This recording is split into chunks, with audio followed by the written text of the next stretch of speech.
He'd been at the pinnacle before as the most valuable player of the 1973 World Series in Oakland's defeat of the Mets.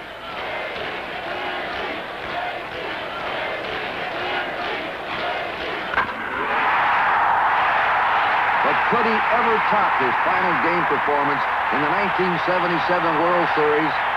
It isn't likely.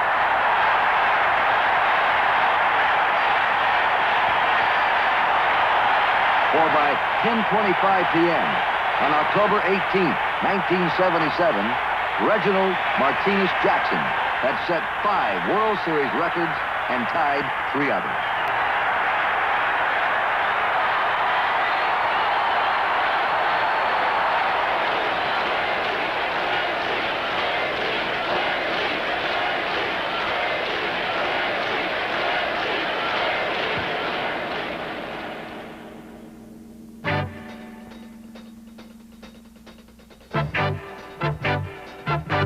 The first series between the Yankees and the Dodgers since 1963 began for the outgoing Tom Lasorda and fiery Billy Martin in refurbished Yankee Stadium. It would be the first series for the exuberant Lasorda, but for Martin, after a season of trials, then triumphs, a series win could mean final vindication for both the Yankees and their beleaguered manager. Commissioner Kuhn joins the capacity crowd in applause as the first ball is thrown out by Whitey Ford, a Yankee legend in his own right. The opening game had 2 winning World Series veterans facing each other. The Dodgers' Don Sutton against the Yankees' Don Gullett. It's a rather chilly 59 degrees in New York City, but what a place to be at Yankee Stadium. When the Yankees and Dodgers met in the '77 Fall Classic, it would mark the 9th time they'd squared off, the most in World Series history. You can call it legend, fantasy, I don't care what you call it, but this is exciting, this is dramatic. There is nothing in the world like a rematch of the Dodgers and Yankees in World Series play. This is a tremendous spectacle. Great for television, West Coast, East Coast, Lasorda, Billy Martin. It played out like a morality play. It was evil versus good, or good versus evil. You know, brash and sassy in New York, and you see the choir boys over there in Los Angeles.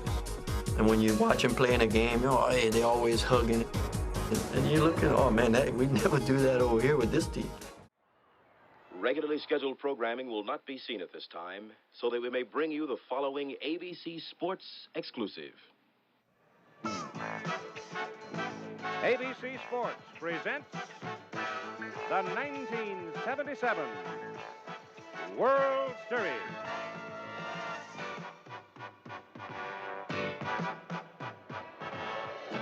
From Yankee Stadium in New York, the Los Angeles Dodgers and the New York Yankees.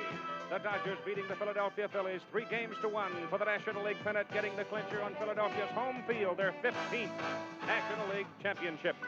The Yankees struggling through 5 games with the Kansas City Royals before they found one more miracle to beat the Royals 3-2, the 31st pennant for the Yankees. And what every ball player wants on his finger, a World Series ring.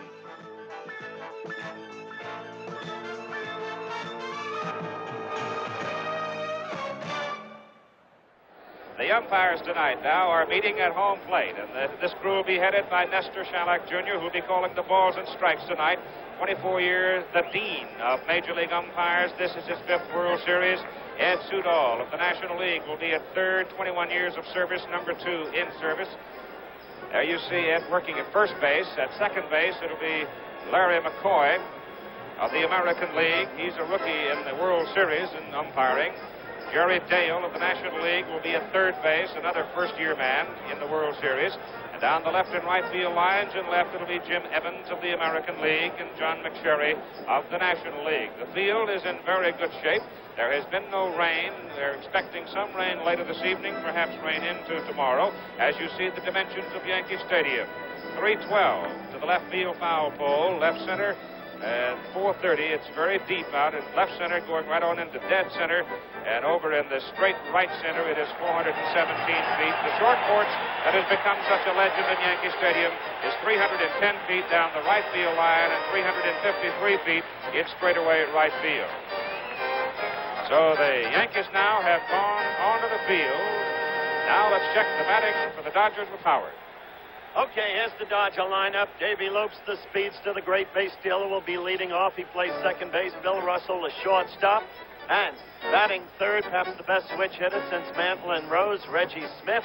Batting fourth, the slugger, Ron Say. They call him the Penguin. Walks like a duck. Batting fifth, the steady-going one with the great power in the opposite field, Steve Garvey. He at 297. Then the hero of the National League Championship Playoff Series, Dusty Baker, had 2 home runs then, won a Grand Slam, had 291 on the year. After him, the young defensive whiz in center field, Glenn Burt. After him, the shotgun arm of Steve Yeager, the catcher. And, of course, after him, the feisty, confident pitcher of the Dodgers who's never lost a postseason game, Don Sutton. Now setting the Yankees defensively in left field, Lou Piniella, good arm, and better speed than you might think from a guy his size. Piniella in left, over in center, the man who was electric during the American League Championship Series, Mickey Rivers, an arm that can be tested by these Dodgers. But in right field, it's Reggie Jackson, and he's got plenty of cannon for a throwing arm defensively in right field. At third base, Greg Nettles, as Bill White mentioned, he has a sore shoulder tonight. He may not be able to go all the way. We'll see what happens. It's a very sore shoulder. The shortstop is Bucky Dent, who came to the Yankees just before the season started this year, has done an admirable job. At second base, one of the fine young players in the American League, Willie Randolph. And over at first base, a man who has been so big in Yankee fortunes the last 2 seasons, Chris Chambliss, the big first baseman, swinging left-handed, good fielder. Thurman Munson, the captain of the Yankees, behind the plate. Tends to throw the ball sometimes a little sidearm to second, but he gets it there. And Don Gullett, who opened the playoff series for the Yankees, did not get the ball into the strike zone effectively, left with a sore shoulder, but he has fought back with heat treatments, and now suddenly here he is starting the ball game. And a year ago, he was the starting pitcher for the Cincinnati Reds against the New York Yankees. That's how the tides of fortune have changed so briefly and so recently in baseball. Davey Lopes up there with a 283 average on the season, and the first pitch is high, ball 1. This is the man that Don Gullett must try to keep off the bases, Tom Seaver. Yeah, this is the guy that's the key to beating the Dodgers right here. Davey Lopes is the guy that makes this machine run. He's got good speed. He'll steal second base from you. He'll go to first or third if he gets on. And another thing that a lot of people don't realize, Keith, that he makes Bill Russell a much better hitter when he gets on first base. Russell has been surprising in his bat effectiveness, having struck out only 43 times this year. And Lopes hits it high in the air, down the left side. The wind's got a hold of it, and it's going to take it away from Lou Piniella and drop into the stands foul. There is the first souvenir of the 1977 World Series. When Gullett started against Kansas City in the American League Championship Playoff Series, he started very quickly as he did tonight. 2 quick balls, but followed it with 2 more. The shoulder was stiff. According to Dunn, the stiffness is worked out, and he's ready. His principal pitch, perhaps, is the forkball. Tom, describe the action of the forkball and why it's especially effective against righties. Forkball is much like a knuckleball, Howard. Comes up there, and it'll flutter as it comes to home plate, and it will sink. Donnie's base pitch is his fastball. That's his bread and butter pitch. The 2-1 pitch to Davey Lopes is high. It is now 3-1. The book on Don Gullett in his 1 appearance in the playoff series for the American League title. 2 innings, 4 hits, 4 runs, all earned. He walked 2. 3-1 pitch to Lopes, high, ball 4. Davey is on. That's a no-no, Keith, right there. You just can't walk that guy, especially Dave Lopes. I mean, he's in the class with the Lou Brocks and the other guys in the league, the Pete Roses that make things happen for their ball club. And he's the key to making this Dodger team roll. In 1977, Lopes has stolen 47 of 59 bases. The batter now is Bill Russell, the shortstop. Russell hitting behind Lopes, number 2 in the order this year. He batted number 8 last year. He shortened the stroke a little, and he fouls the first pitch away for strike 1. Very first pitch, you see Russell trying to hit that ball in that hole between Willie Randolph and Chris Chambliss. There's a hole out there to right field. First law of the game. Vance the baseman. Again, the effectiveness of Russell, 634 at-bats, struck out only 43 times. He made contact to protect the speedster on the base. The outfield, Rivers in center, particularly playing him shallow. Lopes on the right side of your screen, the pitch. Hit into the hole, it's gone through. It'll make go to the wall. Russell got all of it. Lopes is coming around third. He's going to score. Russell, he's heading for third base. The relay comes in. The Dodgers take the lead 1-0. A triple for Bill Russell. And Rivers, playing shallow in center field, had no chance in the world to get through it. It took the Dodgers very long to get on the board. Billy Russell hit him with no balls in the strike here. A fastball right up in his eyes. He can't throw him that pitch there. That's going to be in the alley, and that's like the Grand Canyon out there. There's so much room in the alleys in this ballpark. Lopes scored very easily from first base. Reggie Smith now with nobody out, 1 run in, takes high, ball 1, and Billy Russell sitting on third base. Reggie Smith steps out of the batter's box now with a .307 average on the season, and Billy Martin goes to the mound to talk to Don Gullett. He can't afford to let Gullett get hammered around too much. Exactly the point. He had that problem all year long. It seemed that forever the Yankees were fighting back. Russell did find that Grand Canyon, as you said, Tom, and you put your finger on the nub of it. When Gullett comes in high, as he did with that pitch, he is looking for a quick exit. You've got to pitch them low. Nobody knows that better than you. Well, if he wants to throw high, Howard, he's really got to pop the ball. He's got a good enough arm to pop it. But you've really got to throw hard to be able to throw upstairs. Billy Martin wants that left-hander to stay there a while because right-handed this year, Reggie Smith hit 5 home runs and 15 runs batted in. Swing and a miss for a strike. Left-handed, however, he's hit 27 home runs and knocked in 72.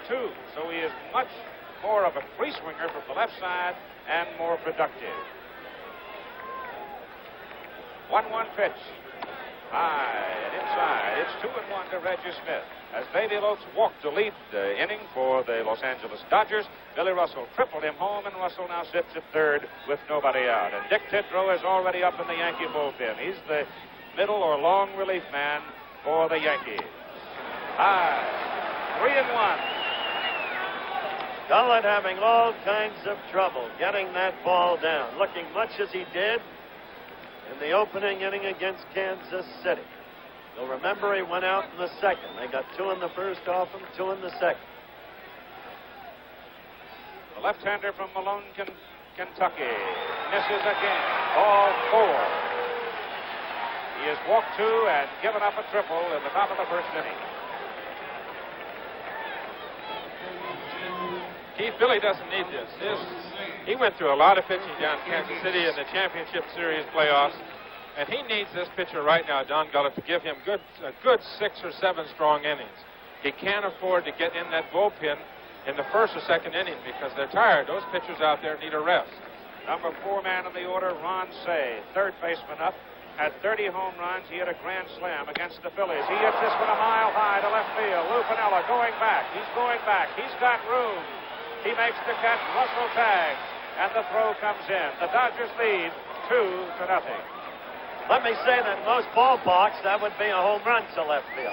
Well, Not in this ballpark. Ronnie Say's pretty happy he drove in a run, but if they hit that ball in Dodger Stadium, they'd be ahead, what would it be, 3-0 right now, or 4-0 right now? 4-0. Steve Garvey, the Dodger first baseman. 297, 33 homers, 115 runs batted in. Garvey coming to the ballpark said, here is the park where you want to hit the line drive. The ball carries in the alleys well. The winds swirl in the outfield. 2-0 Dodgers. Top of the first, Reggie Smith on first base. And it's ball 1 to Steve Garvey and a concerned Billy Martin in the New York dugout. Tom Lasorda at the third base side in the Dodger dugout. If there's a difference between Say and Garvey, it's that Say is almost strictly a pull hitter, where Garvey has tremendous ability to hit to the opposite field and the long ball to the opposite field. High and outside, ball 2. Dusty Baker is on deck as Steve Garvey has a look down the third base line at Preston Gomez, the coach there. Jim Gilliam coaches at first. Dick Tidrow warming up in the Yankee bullpen. Reggie Smith coming off first base. 2 runs are in, 1 man out. Garvey checks and takes it. It's 3-0. How do you pitch Garvey, Tom? Is this my trade secrets that I've got to give away? You know, Don Gullett is throwing 94 miles an hour. He's really popping the ball. He's throwing the ball right down the middle of the plate. Like that. You cannot pitch behind. Now, he's been 3-1 here. He was behind Reggie Smith. He was behind Davey Lopes to lead off the game. one of the cardinal rules of pitching is that you cannot pitch behind. These hitters are too good. If you give them that much edge where they're going to sit on that fastball 3-1, it doesn't make any difference how hard you throw it. Smith going. Garvey swings and misses. They got Smith hung up. And down he goes.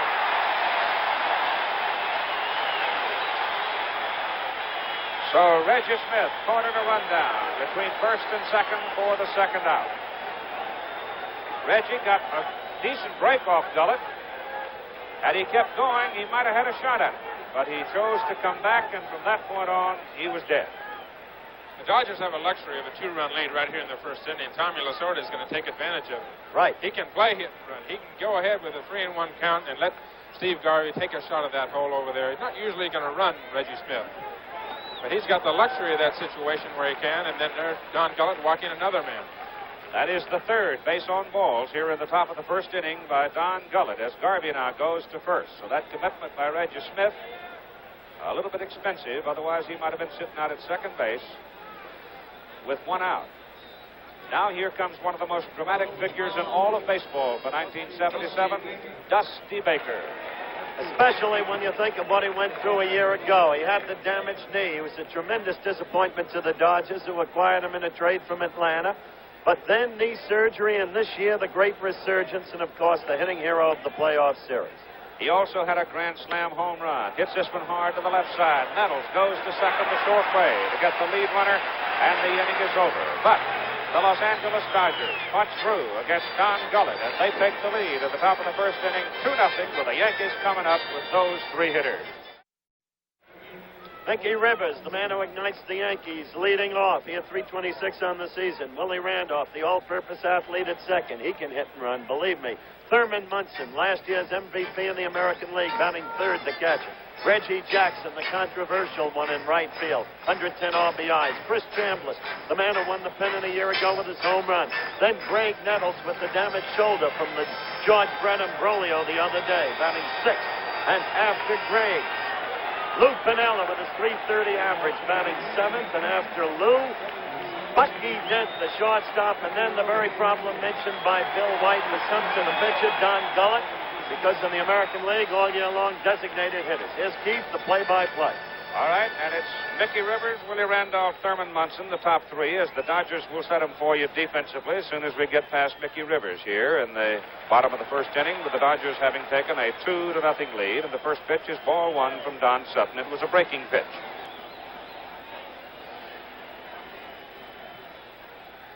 Get on the ground to the second baseman, Davy Lopes, and he throws him out. The Dodgers have Dusty Baker in left, Glenn Burke in center, Reggie Smith in right, Ron Say at third, Bill Russell at short, Davy Lopes in second, Steve Garvey at first, Steve Yeager catching, and Don Sutton doing the pitching. There's the lineup, and you've got one out. Willie Randolph, with a .274 average all the season, stands in from the right side looking at Sutton. And he just misses for ball one. Dick Hauser is the coach at third, and Bobby Cox at first base for New York. On the corner, and Nestor Shylock gives it the big right-handed call. It's 1-1. He's another hard-headed dude out on that pitching mound. Pulled out to third baseman Ron Say. Ronnie throws him out. 2 down.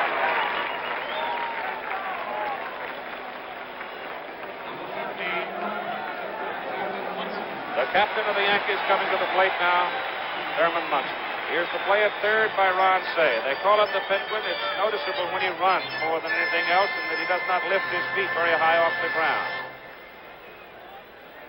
He's the guy the Dodgers tried to deal off. I've told the story before. They thought they had him sold to Milwaukee. Frank Lane was then a very important factor in the Milwaukee front office, and he said, "We ain't buying no duck." Now he's sorry.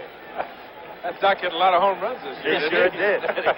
He got to waddle around the bases quite a bit. Munson hits it high in the air.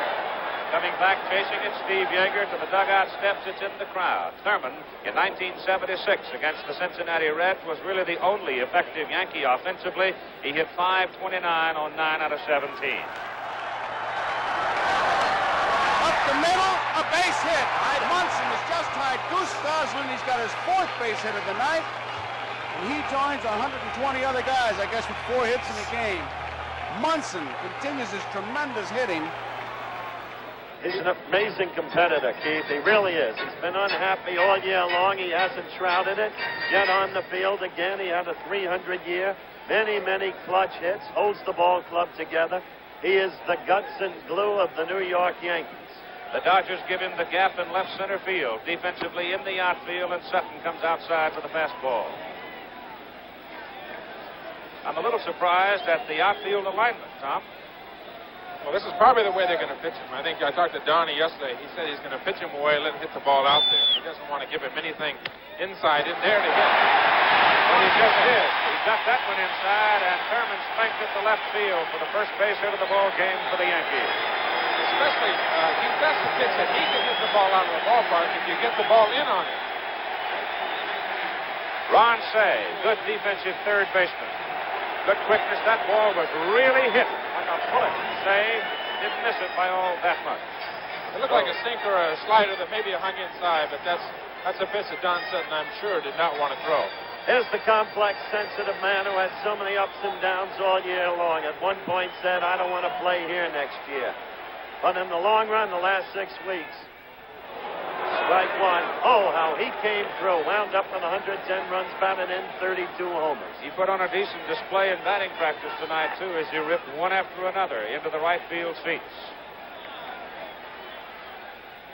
That pitch is low. It's 1 ball and 1 strike. Don Sutton and Reggie Jackson have faced each other previously in World Series play in 1974, when Jackson was playing with the Oakland A's. Got a double, a single, and a walk. I asked Sutton about it. Sutton said, forget the double. It was a check swing.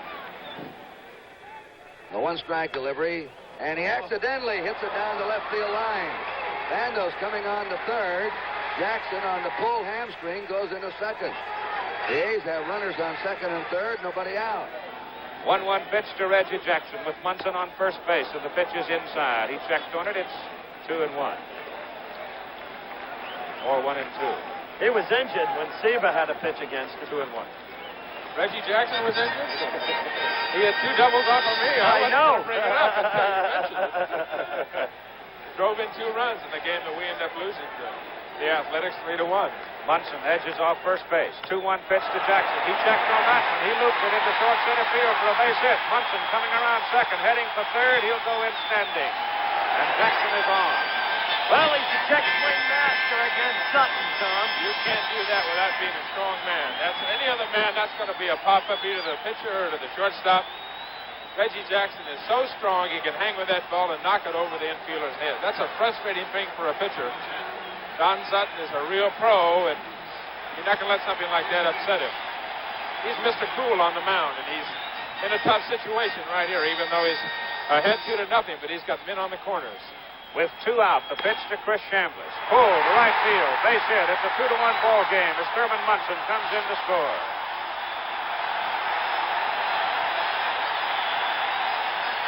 So we've got all the excitement you could ask for and all the excitement we expected. The Yankees and Dodgers at it again in the World Series, just the first inning. And Bill White talked about the need for the Yankee left-handers to hit in the pregame show. This is exactly why they didn't hit against Kansas City, but they are hitting so far here. Jackson and Chambliss proving the point. The storyline develops. Greg Nettles at the plate. Yankee third baseman takes a breaking pitch inside. This is a guy that'll knock a fastball out of the county. You cannot feed him a dose of fastballs. He'll knock your head off. Chambliss on first. Jackson at second. 2-1. Dodgers lead. Yankees striking back here in the bottom of the first against Don Sutton. Inside, breaking pitch. And it's 2 balls and no strikes to Nettles. You don't want to do that to Greg Nettles. A dead fastball hitter, and he can't hit it out of the county, Keith, because I played with him before. I played with him up in Alaska. There's Lasorda on your picture, too. Don Sutton, not as overpowering with the fastball as he might have been at one time. Spot pitcher. He's now gone to 3-0 to Greg Nettles. Lou Piniella is on deck should Nettles get aboard. Strike. So the cripple was in. It's 3-1. 3-2 pitch coming to Nettles as Jackson and Chambliss edge off. They're running. Pitch is bounced to Bill Russell at shortstop. He goes to first baseman Steve Garvey, and the inning is over. But the New York Yankees strike back in the bottom of the first inning after one complete inning of play at Yankee Stadium in the opening game of the 1977 World Series. Los Angeles 2, New York 1. Yankee Stadium from high in the sky, not quite as symmetrical down on the field as it might appear from that distance, and it's full of folks. Oh, is it ever? For the Dodgers, Glenn Burke, Steve Yeager, and the pitcher Don Sutton. Glenn Burke playing center field tonight, recalled from Albuquerque in 1977, June 3rd, replacing Al Downing on the roster. Signed a contract, his first World Series appearance. He takes the first pitch in the World Series from Don Gullett for ball one. 2-1, the Dodgers lead the Yankees as we go to the top of the second inning.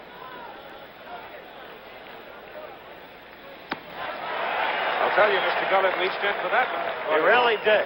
That was a Gullett pitch when Gullett's right.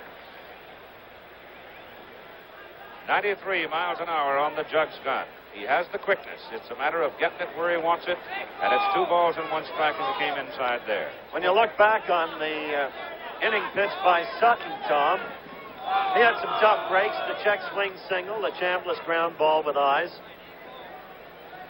Gullett is throwing hard. I'm sitting here looking. I'm looking on the monitor here. It's tough for me to tell when I look down to the field. That pitch went right by Burke. That one went right by Burke. He is really bringing it up there, isn't he? He got up to 95 miles an hour on that pitch. In the dugout, that's known as bringing it. If you're hitting, it's called help. Or trying to hit it. Got him. Powder River, fastball, right in there. He looks exactly the same as he did when he was pitching for Cincinnati. Good hard thrower right over the top. First strikeout in the ball game. Here is the Dodger catcher, Steve Yeager. That made Billy Martin happy, I want to tell you. I would think. He is really throwing out there. This is a beautiful night for a pitcher. I mean, it's about 60 degrees. It's a good night for hitters, too. But this is a refreshing kind of temperature to pitch in. You don't get sapped because of the real hot weather, humid weather. And it's not cold enough where you're going to stiffen up. Gullett comes high on his first pitch to Steve Yeager. They're going to start calling old Steve scrap iron one of these days. He has survived 2 severe injuries and a near mortal collision from Dave Parker of the Pittsburgh Pirates this year. Foul back here. New ball goes to the mound. This program, an exclusive presentation of ABC Sports. Let's pause 5 seconds to allow our local stations to identify themselves. Yeager hits it on the ground to the shortstop. Bucky Dent playing him in the hole. Throws him out.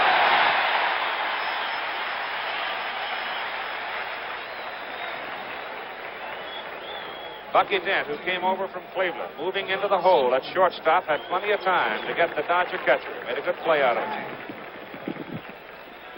Here is Don Sutton. A 151 batting average on the year, but Don generally will get some bat on the ball. I say Cleveland, I meant Chicago. Came from the White Sox. Swing and a miss. It's 1-1 to the Dodger pitcher. First time Tom came back to Shea Stadium this year is going against his old friend Jerry Koosman. And he knocked in the first run of the ball game. Shot one down the right center alley. Koosman drooped. Back 2. A sped with the second base with a double. And 3 home runs this year, Howard. I've got to get that on you. I had 3 home runs now. That's when Koosman said, trade me. Swing and a miss, and the Dodgers go in order in the top of the second inning. As Gullett strikes out Burke, Sutton, and gets Yeager to ground to shortstop. It's 2-1 Dodgers after 1.5. The bottom third of the order for the New York Yankees, it'll be Sweet Lou Piniella. Those are not Lou's, folks. Those are Lou's. They love it. He had 330, 12 home runs, and 45 runs batted in. He'll be followed by Bucky Dent, and then the pitcher Don Gullett. Wants another hard hat as he comes out there tomorrow night. The Yankees and Dodgers, same time, 8 Eastern time. And an interesting development, Keith, starting for the Yankees tomorrow night. Jim Catfish Hunter, who's been idle for so long, has had so many ailments all year long. Such a disappointing season. But they think he's ready now, and he thinks so, too. Vanilla hits it high and deep to left field. Baker goes over. Here comes the center fielder for the Dodgers, Glenn Burke, and he makes the catch. And Vanilla got most of it, but it got up in the wind. It had too much height and not enough bat. Burke brought it down. A great pitcher, Tom, develops an image, even as you have. And, of course, Catfish is one of the greatest of all modern-day pitchers.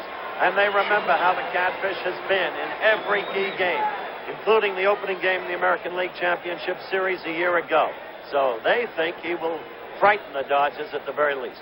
Bucky Dent, the Yankee shortstop, takes a pitch from Don Sutton, breaking pitch low. Bucky came from Chicago in 1977 in the Oscar Gamble deal.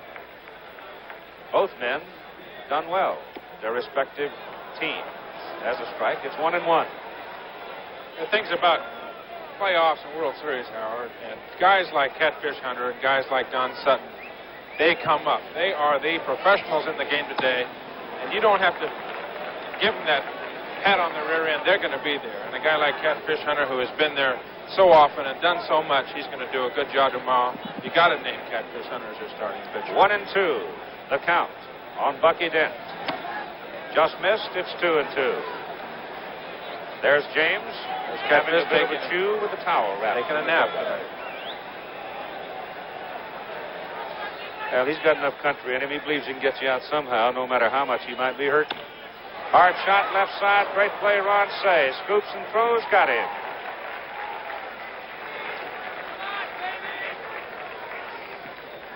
Watch the Cougar over at third as he makes the play.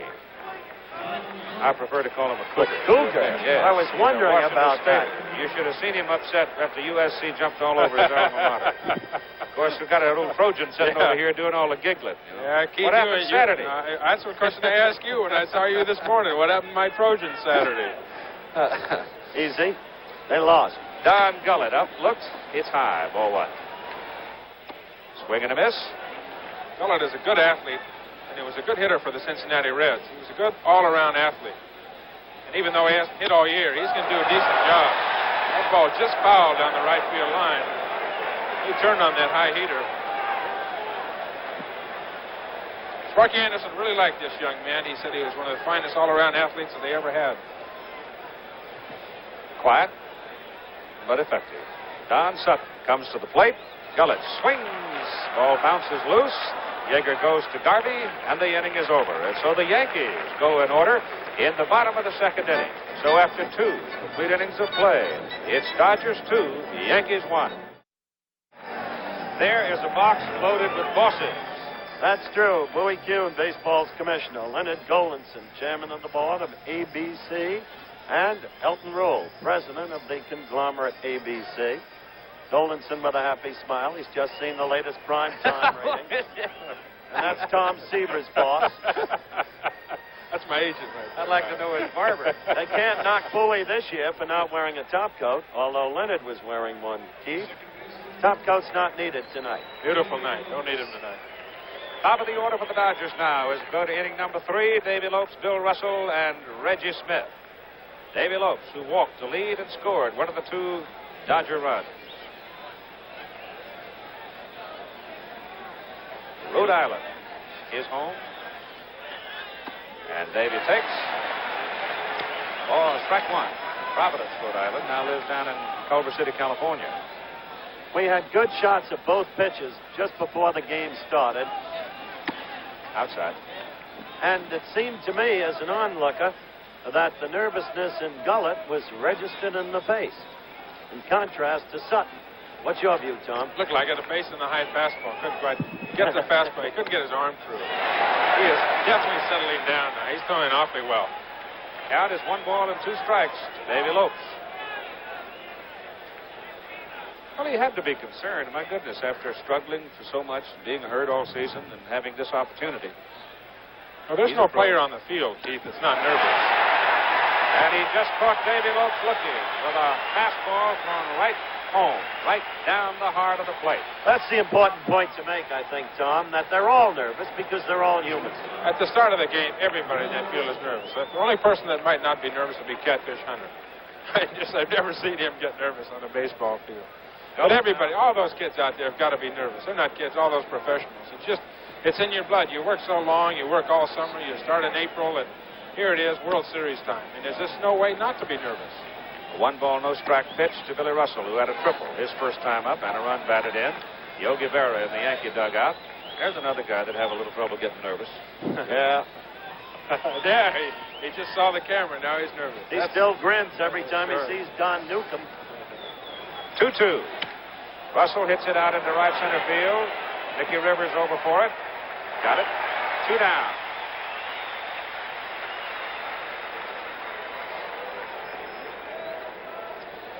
Batter now, Reggie Smith, the Dodger right fielder, as Thurman Munson has gone out halfway to the mound to have a visit with his pitcher, Don Gullett.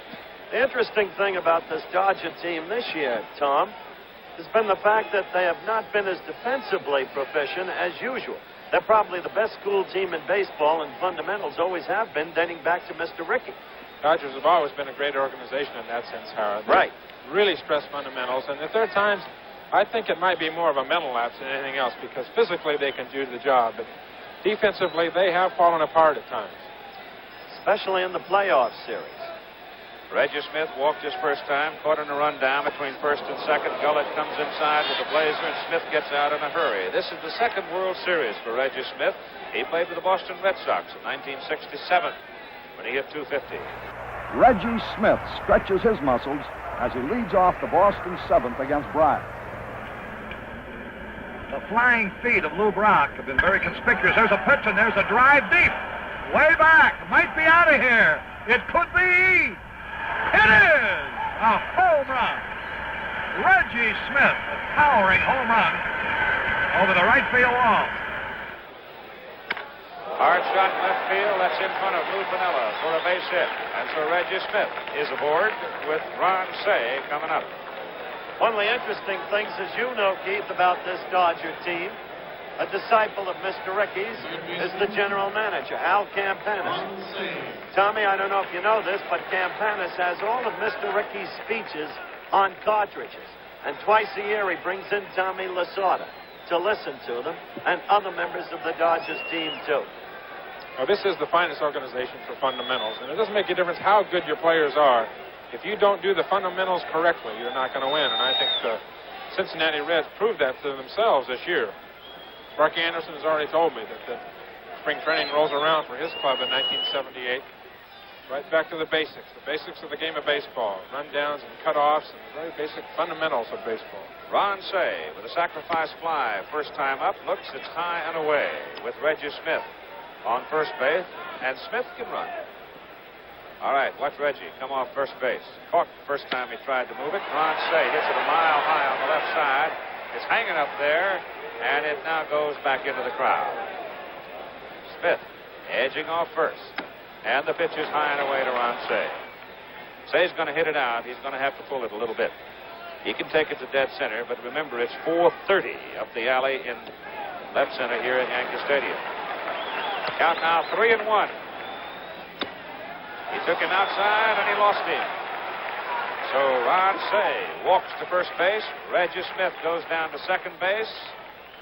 And here comes Steve Garvey walking to the plate with 2 out and 2 on.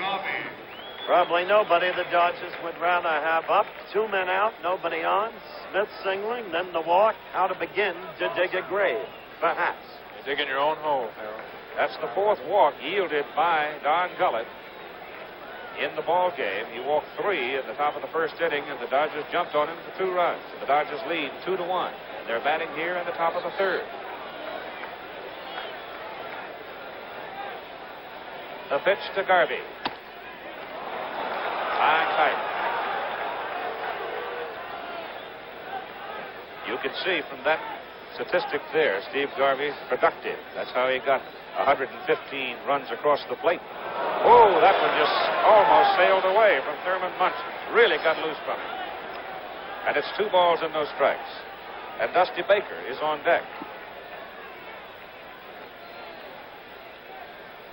He's throwing the ball so very, very hard, perhaps too hard. Trying to throw the ball too hard. That's why that last pitch is way out of the strike zone. 96 miles per hour was clocked at. Doesn't do any good if you don't throw it where you want it. You've got to get that ball down. He's got to throw the ball inside. Right there. Foul. straight back. It's 2-1 on Steve Garvey. He was 2-0 on Reggie Smith, 3-1 on Ronnie Say. He's 2-1 now and just pitched 2-0 to him. And I get a lot of young pitchers, Keith, that come up to me and ask, what's the basic fundamentals? What should I do? I say, throw strikes and throw low strikes. You cannot pitch behind and pitch in the big leagues. At 2-1, runner's edge off. Harvey swings and misses, and it was power against power right there as Gullett just reached back and brought his best fastball to the plate at 94 miles an hour. It's 2-2. He is really firing. Very consistent, 94, 5, and 6, right in that area. Reggie Smith at second base. Ron Say still over at first. But how long can you throw at 94 miles an hour? If you're in shape, you can do it for 9 innings. That's happened to Seaver with his record strikeouts. Outside and high, and it's full at 3-2. Baker on deck. Baker has hit a grand slam in the National League playoffs against the Phillies in his only opportunity. With the bases loaded, he delivered, and Garvey hits it high and deep to center field. Rivers goes back. He's got room. He makes the catch. Garvey scared him, but they got him. Dodgers threatened but come up empty in the top of the third inning after 2.5. Score remains. Dodgers 2, the Yankees 1. We'll go down to the bottom of the third inning for the Yankees in this telecast presented by authority of Major League Baseball, intended solely for the private non-commercial use of our audience. Publication, reproduction, retransmission, or other use of the pictures, descriptions, and accounts of this game without the express written consent of Major League Baseball is prohibited. To the top of the order for the Yankees, Mickey Rivers, Willie Randolph, and Thurman Munson. Against Don Sutton in a 2-1 ball game, the Dodgers have the edge. You can see from those numbers that Mickey Rivers had a very productive championship series.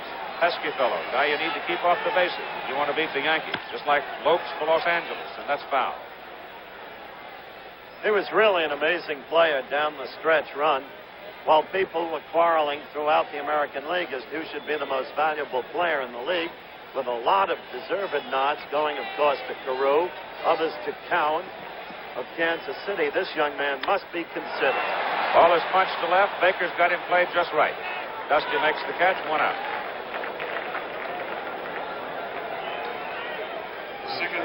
So, Don Sutton has to breathe a sigh of relief not to have the speedster on first base, and here comes Willie Randolph to the plate, who grounded out for Ron Say in his first time up, back in the first inning. Willie's second series, and he takes a strike. In game number 5 of the playoff against Kansas City, Willie went 1 for 3, and a run batted in, and that sacrifice fly drove in the winning run, hitting second in the order in the big ball game, and that's fouled away upstairs. 2-strike count on Randolph, and it's low. He's a typical player out of the Pittsburgh Pirate organization, Howard. He's a free swinger. He really hacks at the ball, hits the ball back through the middle, very aggressive at the plate, and runs very well. Got it. Sutton caught him looking, let her high.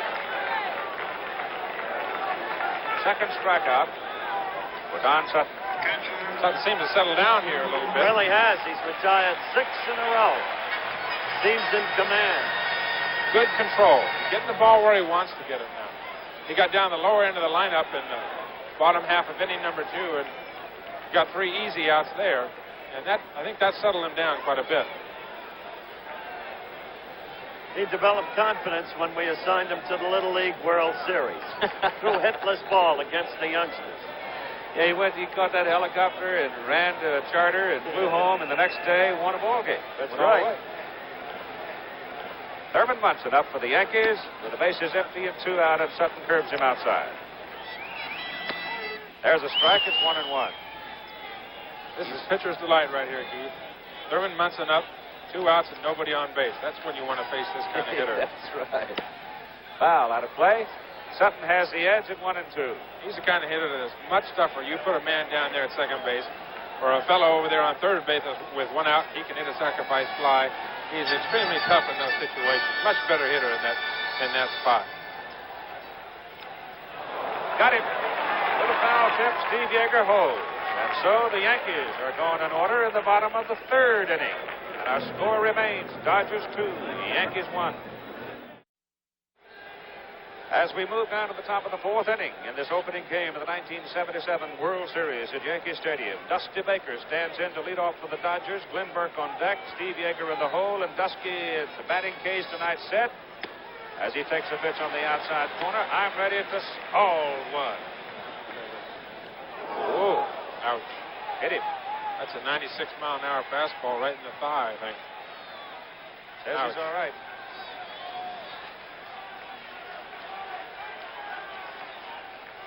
Another look at it. Wow, right in the rib cage. Yeah. That was a glancing blow as Dusty was pulling away. Otherwise, he might really have been hurt by it. I think Baker reflects this whole Dodger team this year. Give them an inch, they'll take a mile. They find a way to beat you. Never more reflected than in that game last Friday against the Phils when they seemed hopelessly beaten. One strike to go on Manny Mota. Instead, the Dodgers wrested the victory. Never mind the Philadelphia mistakes. Somehow the Dodgers forced them and take advantage of them. Now the youngster, Glenn Burke, who struck out swinging back in the second inning. Swings and misses again.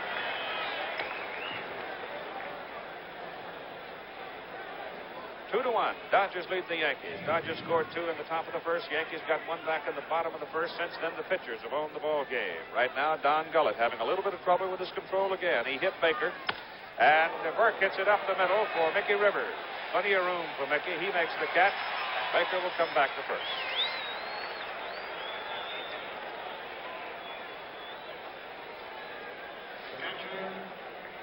As we pan out to center field, you'll see part of the history and tradition of this magnificent ballpark. The monuments. Lou Gehrig, Commerce High School, the Bronx, New York Yankees, Old Iron Horse, Miller Huggins, the indomitable little manager who had his fracases with that man, the Babe, George Herman Root. At the plate, Steve Yeager with 1 out. Dusty Baker on first base for the Dodgers. Yeager hits it on the ground toward Willie Randolph. It's a slow number. Yeager's quicker than you might think for a catcher, but good play by Willie Randolph as Dusty Baker moves to second. You see a fine defensive play there by Willie Randolph. Done a fine job for the Yankees all year long, so I'm told. We'll see it in the replay. I don't see these guys during the year. But he makes a fine play. That's the kind of play that you've got to make if you're going to win the American League pennant, even with a runner running right in front of him. A good flip to Chambliss and got him by a step and a half. Nicely done, Tom, because the vision wasn't bad by the runner. Now you've got 2 out. You've got Don Sutton, the pitcher, up with Dusty Baker at second base. And Sutton lays it down. Gullett's got to field it. He flips it underhanded, and it's just in time. Well, they'll try almost anything to beat you. Don Sutton, the pitcher, almost beats out a bunt, but doesn't work, and the score remains 2-1 Dodgers. I'm going to show you how to make the best cup of coffee you ever tasted in just seconds with Mr. Coffee Automatic Drip Coffee Maker. Coffee in here, cold water here. It's the fastest coffee maker you can buy with a patented system that gives you perfectly brewed coffee in seconds. Coffee that tastes better than percolated. Once you taste this, you'll know why Mr. Coffee is the #1 selling drip coffee maker. Mr. Coffee. Preceding a message on behalf of Major League Baseball. You're looking at Dodger catcher Steve Yeager. That extra piece of equipment hanging down from the bottom of the face mask. A year ago, a piece of broken bat went into his neck and severely injured him. Well, as a result of that and being hit by various shrapnel around home plate, including foul balls that sometimes come back under and hit you in that Adam's apple in the throat area, the Dodgers put that piece of equipment together for Steve Yeager, and he's worn it ever since. And others are beginning to pick it up. That's right, and they should, because it is needed. Reggie Jackson will lead off for the New York Yankees now in the bottom of the 4th inning, to be followed by Chris Chambliss and Greg Nettles. Jackson and Chambliss had back-to-back singles back in the first inning. So Reggie up facing Don Sutton. Score 2-1 Dodgers.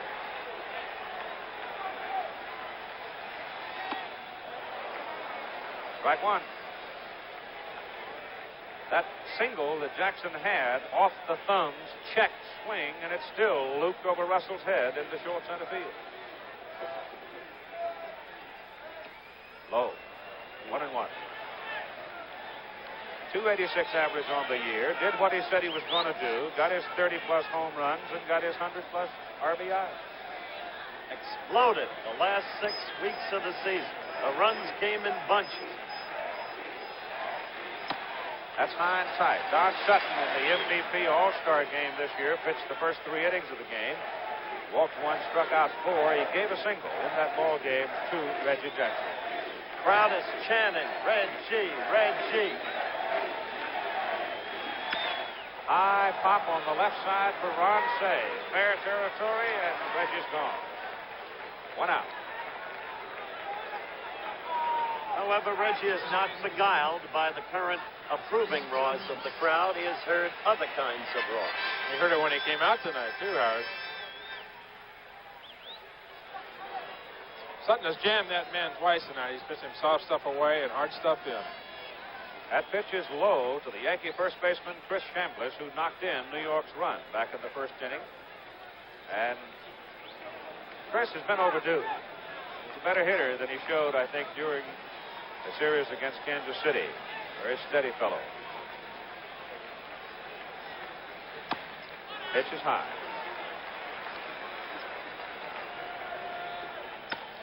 High fly ball out into short center.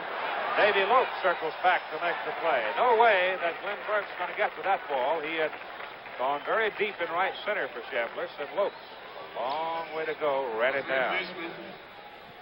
And here's Nettles with the damaged shoulder. Doubt at the outset as to whether or not he'd start. Let's take a close look at Greg and see if that shoulder is bothering his swing, in your opinion, Tom. I talked to Greg yesterday. It was either in the collision that he had in the championship series or when he was throwing a punch at George Brett that somebody grabbed his arm. He doesn't quite know how he did hurt his shoulder. I never saw a ball player could fight. Pitch is outside in the way. Once there was one who thought he was a professional fighter, Don Hope. And over at Ebbets Field, he challenged Clem Levine. They fought under the stands, and Hope got knocked out for the 3rd time. Ball is pulled over to Steve Garvey. Sutton comes in to cover it, and out Don Sutton has retired 10 Yankees in a row. And after 4 innings of play, here in this opening game of the World Series, the Dodgers beat the Yankees 2-1. So, do you hate baseball? No, I like baseball. I just never understood how you guys can spend so much time discussing it. I mean, I've been to games, but I don't memorize who played 3rd base for Pittsburgh in 1960. Don Hoke. Don Hoke. Beat you. Now we go to the Dodgers, top of the order. Davy Lopes, Bill Russell, and Reggie Smith. Davy Lopes in the ball game has walked and scored and struck out looking. There's a pitch on the inside corner. That's the pitch Mr. Siebel likes, Keith. That's the pitch he likes to throw. Tight, knee high, inside corner. It warms my heart to see a pitcher get that ball up there about 94 or 95 miles an hour, right down to about knee level. What a pity you can't do it more often. Hits it toward the hole. Greg Nettles cuts it off, and they just get in. If they leave the ball go to Bucky Dent, they never get him. It is Nettles who made the play and got his man. He made a fine play here, Keith, going into left. Greg has really made himself an outstanding 3rd baseman. It was his right shoulder that's been injured, and if it's going to be hurt, you'll be able to tell it on that play.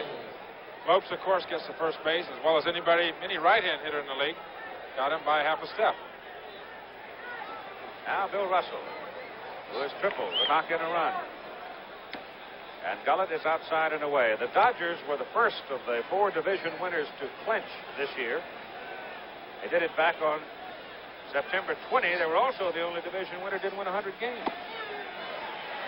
But they're also the only team among the 4 division winners that came out of the starting gate like a runaway horse this year. They really did. They had a spectacular first half of the season. That's when they clinched the pennant. 2-1 now to Billy Russell. Not even Tom, despite his 21-6 year, can get the Reds back into the thick of things. 22-4 they were at the start of the season. That's an outstanding start. It's going to be difficult for anybody to catch a team that gets out of the blocks like that. Russell hits it hard down the left field line. Piniella going back to the track, and he's got it.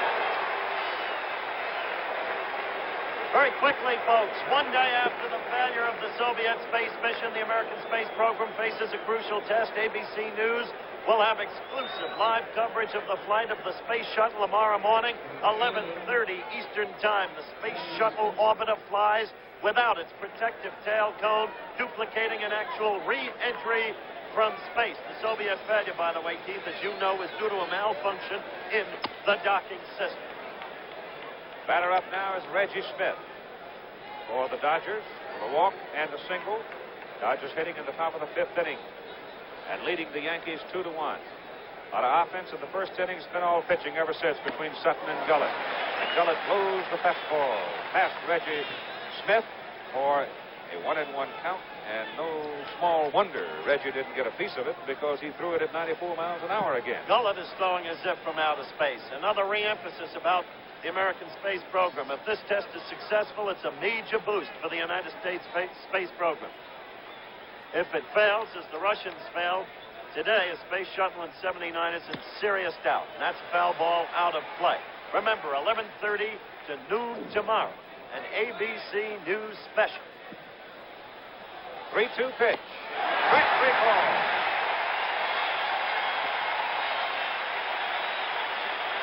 So Don Gullett's blazing fastball gets Smith looking, and the score remains 2-1 at the halfway point. We go down to the bottom of the 5th inning with a score 2-1, and you can see the Dodgers have had only 2 hits. The Yankees have had 3 hits off Don Sutton. And Don Gullett, after that rocky first inning, has really settled down. But then so has Sutton, because he has retired 10 in a row. And he's going to be pitching now to the bottom 3rd of the order for New York.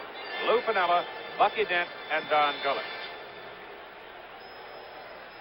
And the cries of Lou infect the stadium.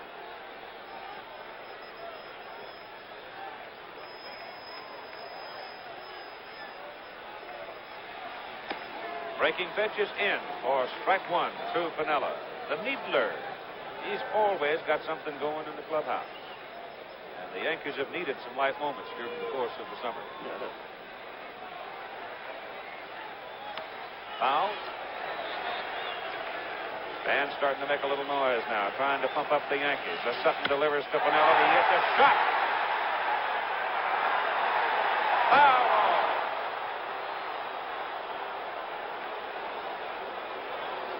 That's really the first time anybody has pulled Sutton with authority. That was a shot. He threw that right in Lou's groove. It's known as the wheelhouse in the clubhouse. The wheelhouse. The wheelhouse. It's called a wheelhouse, yes. Which I mean, if you're going to do this, get the right terminology. Which was that, though? Did you clear that? With the what? With your former clubhouse? No, that's the contemporary clubhouse. And with the press? It's nice when, that's nice when it goes foul.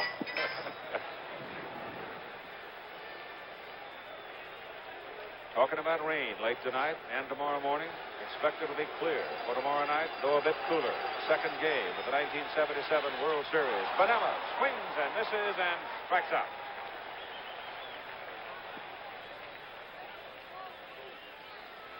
Eight o'clock tomorrow night with James Catfish Hunter scheduled to go for the New York Yankees and Bert Hooton for the Los Angeles Dodgers.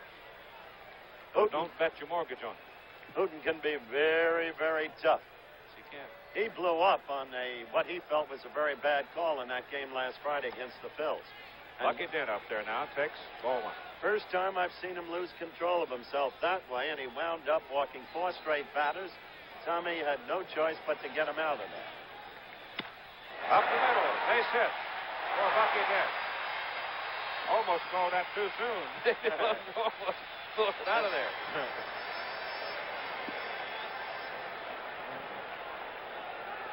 That is the 4th base hit in the ball game for the Yankees, and watch here how close Davy Lopes comes to climbing up and pulling it down. Looked like it had plenty of carry on it to get into center, but now watch Lopes. He's doing his rendition of a split end there. Looks like a split end for the L.A. Rams on that play. Bunt is laid down by Gullett. Garvey plays to Lopes. That's a pretty good athlete right there, Don Gullett. You see Dent down at second base, sacrificed by Don Gullett. Gullett, I said earlier, was a fine athlete, all-around athlete. He made a good play on Don Sutton's bunt, getting him out at first. He hasn't bunted all year because of the designated hitter in the American League, and that's a perfect bunt right there. And it sends the base runner, Bucky Dent, up to second base with Mickey Rivers coming to the plate. And he's for the other team. Here's the little pet, the man who ignites the ball club, the man who got the big hit against Kansas City in the final game in the 9th inning. With occasional power, 11 home runs on the year. He fools you a lot of ways, this Rivers. Sutton comes low. Rivers had 2 runs batted in the playoff series against Kansas City.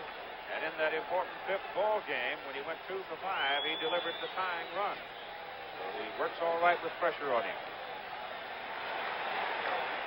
Ball is hit hard to right field, and it is right into the glove of Reggie Smith. And so the inning is over. After 5 complete innings, our score remains Dodgers 2, Yankees 1. Back with more baseball after this word from our local station. There's the line score of the ball game. Los Angeles 2 runs on 2 hits, cashed in because of 3 walks issued by Don Gullett. The Yankees now with 4 hits, but only 1 run. I might also point out the Yankees are in this series with 24 players. The commissioner's office refusing the Yankees the privilege of activating Del Alston for the 25th position. Don Sutton has been dominant for the Los Angeles Dodgers since that first inning, and certainly Don Gullett has done the same for the New York Yankees, and Gullett is out there right now. And Don Gullett will be pitching to Ron Say, Steve Garvey, Dusty Baker, Hart of the Dodger batting order. And he's in with the breaking pitch for strike 1. One of the few, Howard, one of the few curveballs he's gotten over. Gullett's thrown 82 pitches already, only through the 5th inning. Fastball is hit a mile in the air. Lou Piniella going back, and right in front of the wall at 387 feet, as you can see, he makes the catch. That almost got in there. In the old Yankee Stadium dimensions, what a beautiful picture of the Statue of Liberty. Live picture. I was about to say that in the old stadium, the distance was a little further at that point, which enabled John Frito in 47 to make the catch on DiMaggio. It used to be 401 feet out. Garvey lays one down, and he'll beat it out. No chance to play. Steve Garvey, as he lays down the bunt for the base hit, and he's on with his first safety of the night. Watch this bunt. Laid perfectly. Didn't get it on the grass. The infield slopes a little more here toward third than it does in a lot of places, but getting it out on the grass, the ball just laid there as soft as a feather as it rolled along, and there wasn't a thing in the world that Greg Nettles could do about it. Nettles playing way back there. And it wasn't an easy pitch to bunt, curveball. But the Dodgers know they take advantage of that. You see Greg playing way back there. Steve can run very well. That's the point about the Dodgers, fundamentals and the ability to take advantage. Take advantage when the opposition will give you an opening. Go ahead and take it. Dusty Baker now, here in the top of the 6th inning with Garvey off first, and Baker hits it high in the air, and Munson comes back, but he has no play. Also might bring up a subject that was a little touchy during the course of the season, the use of walkie-talkies in communicating with Gene Michaels and Clyde King upstairs in placing the defensive positions for the New York Yankees. In the playoff series, had a couple of retired umpires, Hank Soar and John Stevens, in the respective dugouts. Did you see who was here when we got here tonight? Clyde King. Yeah, that's exactly what he's doing. He's placing the outfielders with a walkie-talkie. That's foul up in the crowd out of play, and Elston Howard, they're probably talking on the phone upstairs to King or Gene Michaels, but there is no umpire in the dugout. The reason the umpire was put in that dugout, or the monitor in a sense of what he was, so they wouldn't be stealing signs. Garvey goes, Baker swings. High fly ball out into right center field. It looked like it might be a little Alphonse Gaston for a moment between Reggie Jackson and Mickey Rivers, and finally Mickey called and made the catch. With the experiences that Jackson's had in right field this year, I think most Yankee fans would consider it felicitous for Rivers to take the ball. There was a pop fly to right center of the championship series, and Mickey came over and called Reggie off, and Reggie backed right off. Reggie knows that Mickey is the field general in center field, and he does corral the outfield, and he is in charge out there. Glenn Burke now up with 2 out, and Steve Garvey at first base, having bunted his way aboard for the 3rd hit of the night for the Dodgers. Dodgers have 3, the Yankees have 4 hits. Dodgers have 2 runs, Yankees have 1. Burke swings and misses. Glenn has struck out swinging and hit a fly ball to center. Now, Tommy, we had a long talk with Don Sutton yesterday about scouting reports. What were your respective opinions? Well, every club's going to get a scouting report on teams in the other league, even teams in your own league. And I think for a professional of Sutton's stature, you're not going to change your game plan as a pitcher going to the mound. You want to know what a hitter's strength is. Where is his strong point? Where does he like the ball? And where is his most vulnerable point? Those are really the only 2 things that a pitcher can use when he does go to the mound. Another thing that the scouting reports do really is defensive alignment. That's probably the most important thing that you can get from a scouting report. Very good. Garvey goes, and the ball is punched to the right side, and it goes into right field for a base hit. And Garvey goes on around second and goes into third. He's coming to the plate.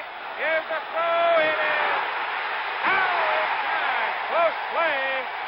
And that'll get some conversation out of the Dodger dugout, I'll guarantee you. Good aggressive play there, Keith. The umpire was out of position in my estimation. He was up the line instead of waiting at home plate. Now you watch as Garvey comes in, he gets the go from Preston Gomez. Going in, you'll see the umpire getting back to home plate, yet still trying to make the call. Look at the umpire, he's up the line. What's he doing up there? Here he comes, he's not even in the picture. Where is he? That's telling it like it is. So, it is still 2-1. Here we go now to the bottom of the 6th inning. Willie Randolph, Thurman Munson, and Reggie Jackson. We're going to show you that play again at home plate. One more look at it now as the throw comes in from Mickey Rivers, and from that angle it looks like Garvey was on the plate. It sure did.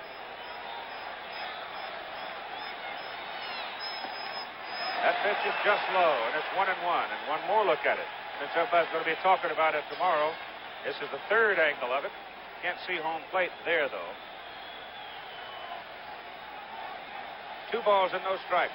And Randolph swings and misses. It's 2-1. And that play at home plate got the crowd buzzing. Garvey's not a guy to argue either. He argues when he thinks he's right. Yeah, but the point you made about position is everything. Position is everything for an official. In 1955, when Jackie Robinson stole home, let's watch this pitch. 2-1. 2-2. When Jackie stole home on Yogi Berra in the 5th game of the series, Berra's whole claim was that the umpire was out of position. Umpire never moved. Didn't see him make the tag. Hard shot, left side, way back. It is gone. Home run, Randolph.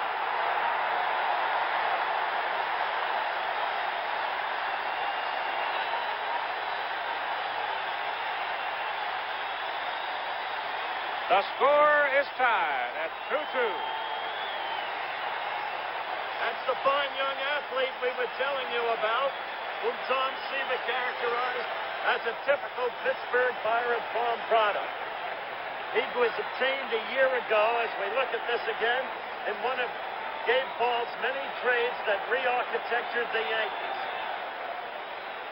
Don Sutton did not want to throw that pitch. You don't get 2 strikes, 2-2 on a hitter, throw the ball up there, and he's the kind of hitter you want to keep the ball down, make him hit the ball on the ground, make him hit the fly ball to right field.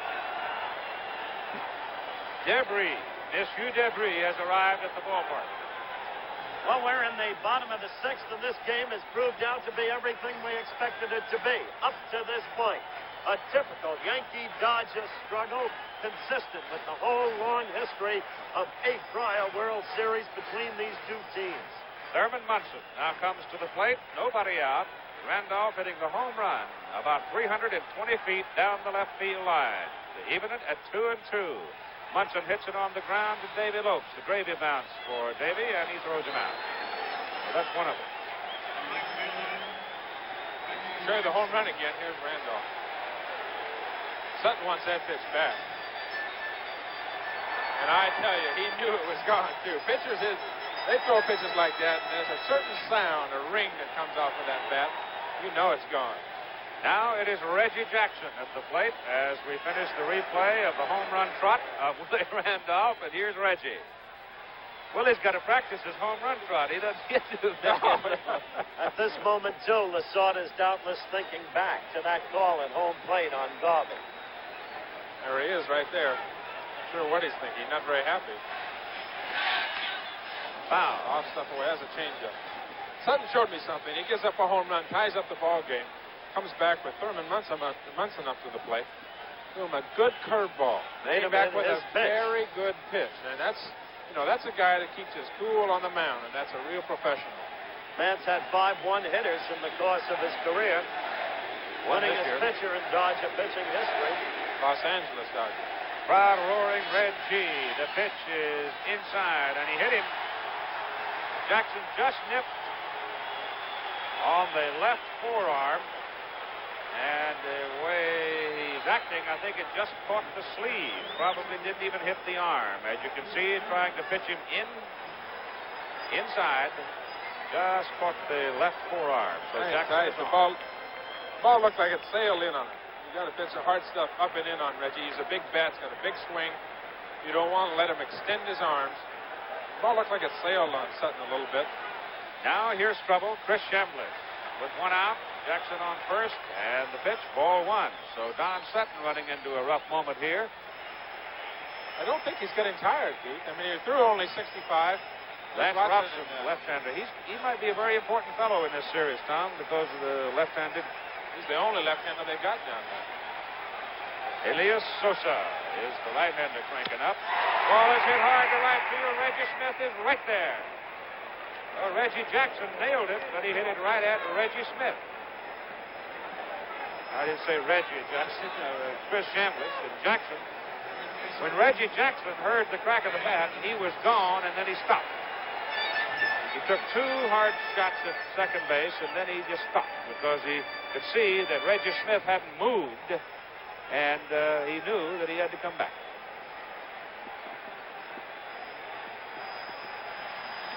Pitch out.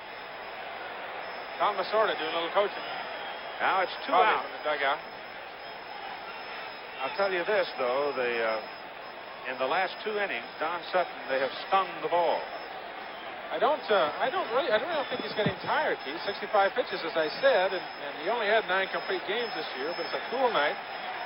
He's been pitching well lately, pitched very well in the playoffs. That ball Rivers hit back in the last inning was hit on the nose, and Randolph hit one on the nose, and that one was hit on the nose by Chambliss. High fly ball to right center field. And I'm just about to say that when Greg Nettles was waiting in the on-deck circle, you knew he was going to go fishing for a Sutton fastball. He got it, but not quite enough of it. And so it's all even after 6 and 2-2. On the left, that is Mrs. Tommy John, Mrs. Reggie Smith. And just to Mrs. Smith's left, to your right, this is Mrs. Steve Garvey. And Mrs. Bird Houghton deserves a nod, too. All the Dodger wives who could make the trip are all seated together and anxious now as the Dodgers come to the plate in the top of the 7th inning with Steve Yeager, Don Sutton, and Davy Lopes, and Don Sutton is in the on-deck circle. If Gullett does get in trouble here, Keith, I think you'll see some action in the Yankee bullpen. He's up to about 100 pitches now. That's a high pop. Chambliss and Munson looking at it. Chris has a beat on it, and Chambliss makes the catch right in front of the Yankee dugout. So that's 1 down. And the Dodger pitcher will hit. Don Sutton coming to the plate. I must say, in perspective, that battered Yankee pitching staff appears to have been resuscitated by the reemergence of Mr. Gullett. Well, he's done more than just what he's done today, Howard. I mean, he's really helped. He helps everybody. He helps the guys sitting out there in the bullpen. Gives them a rest so they don't have to use 2 or 3 or 4 pitchers today. Now, he's done what Martin has wanted him to do. He's in the 7th inning now and very strong. And that makes Billy very happy. Sutton swings and misses. Strike one. It looks like he's getting tired of me, doesn't he? He is bringing it up there. I only disagree with you on one thing. Martin won't be happy until he gets a lead run. That's high. Oh, boy. Strike. 1 and 2. That was an American League strike. There's Billy. With all the pitches he's thrown, Tom, he's still well over 90 miles per hour. Going very well. There was Billy. You saw him still signaling at Greg Nettles that he still might bunt with 2 strikes. Sutton will do anything at that bat. He likes to talk about his hitting and his golf. 2-2 pitch. Just misses. 3 and 2. Lou Pinella's playing him deep in left field, too. Now he comes in a couple of steps, and he walked him. What do you have to say to yourself when you walk your other pitcher? Can't tell you, Keith. When we go to commercial, I'll tell you. That's an unprintable up here. In the meantime, Mrs. Sutton smiles gleefully. 5 bases on balls issued by Don Gullett in the ball game. Now he's got to work with the top of the order. Davy Lopes, Bill Russell in the on-deck circle. 1 out.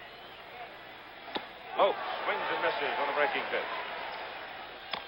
Lopes beats it on the ground, and it's foul. Lopes swings and misses, strikes out.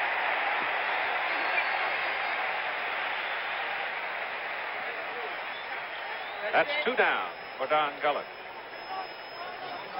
And Keith, up comes Mr. Russell, who got the big triple down the left center alley in the first inning. Player you have to admire. He's not the soundest shortstop in the business. Had the ball stuck in his glove on an apparent double play in that big game against the Phillies last Friday. Kept the Phillies alive. They went ahead. But it was Russell who got the game-winning hit in the ninth. Bounces the ball. Greg Nettles steps back to make the play. Goes the short way to force Sutton to second base. And the inning is over. So in the middle of the 7th inning, we're all even. The Dodgers 2 and the Yankees 2. There's the money man in the New York bullpen beginning to warm up now as we go to the bottom of the 7th inning. Sparky Lyle is now loosening in the Yankee pen. What a year he's had. He's another one of those guys that figures he can come out and get you out any way he can. There's Peter O'Malley, who is the chief operating officer of the Los Angeles Dodger baseball operation now. His dad, Walter, the man who moved the team from Brooklyn to Los Angeles, and made such an enormous success of it out there. You would bring that up, eh? It was like having you sit on a thorn. That's a bright young gentleman, though, Peter. That man right there got over 2,900,000 people to go to his ballpark this year. They had some attendance at the gate. I will tell you this from long experience. One can grow malleable under Mr. Walter O'Malley's suasion.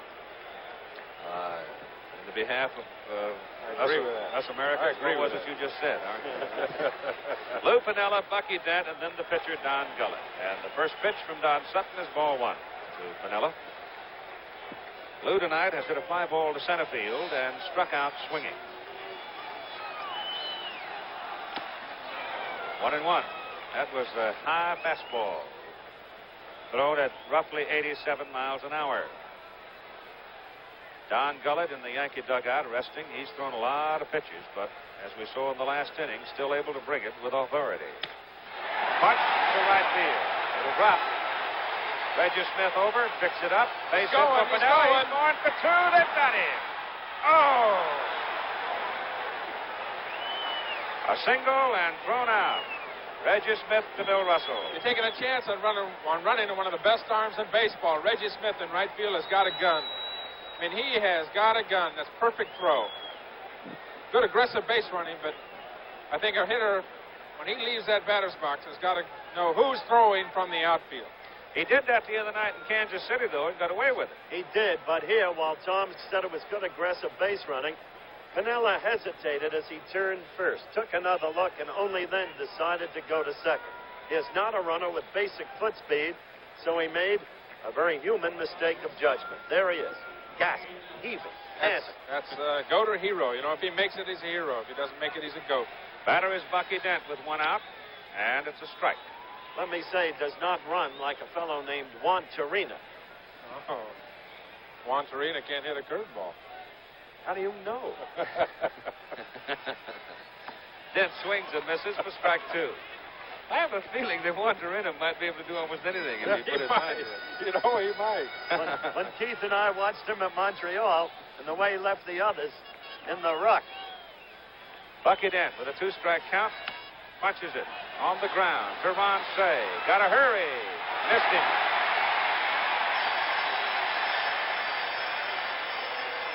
Tough play for both players, Ron Cey and Steve Garvey. Garvey's very good first baseman with the glove. He usually comes up with that play. Ronnie didn't give him a good throw to handle. Plays it right, but just doesn't quite get a good enough throw off to first base. Bounces right underneath his glove. He'd have had him if he'd have caught the ball at first base. Got to be an error on the throw. No, call it a hit. They gave him a base hit? Yep. Well, you can tell the pitchers, can't you? Guy misses it, give him Gullett squares and butts. Foul. It's always interesting when Cey and Garvey link up on a play, though, because of the personal relationship between the two men. Originally, Steve was a third baseman, too, as you know. And there's been a long existing rivalry between the two men. And at one point in time, some Dodgers were saying Garvey had grown too conscious of his own image and wasn't paying enough attention to baseball.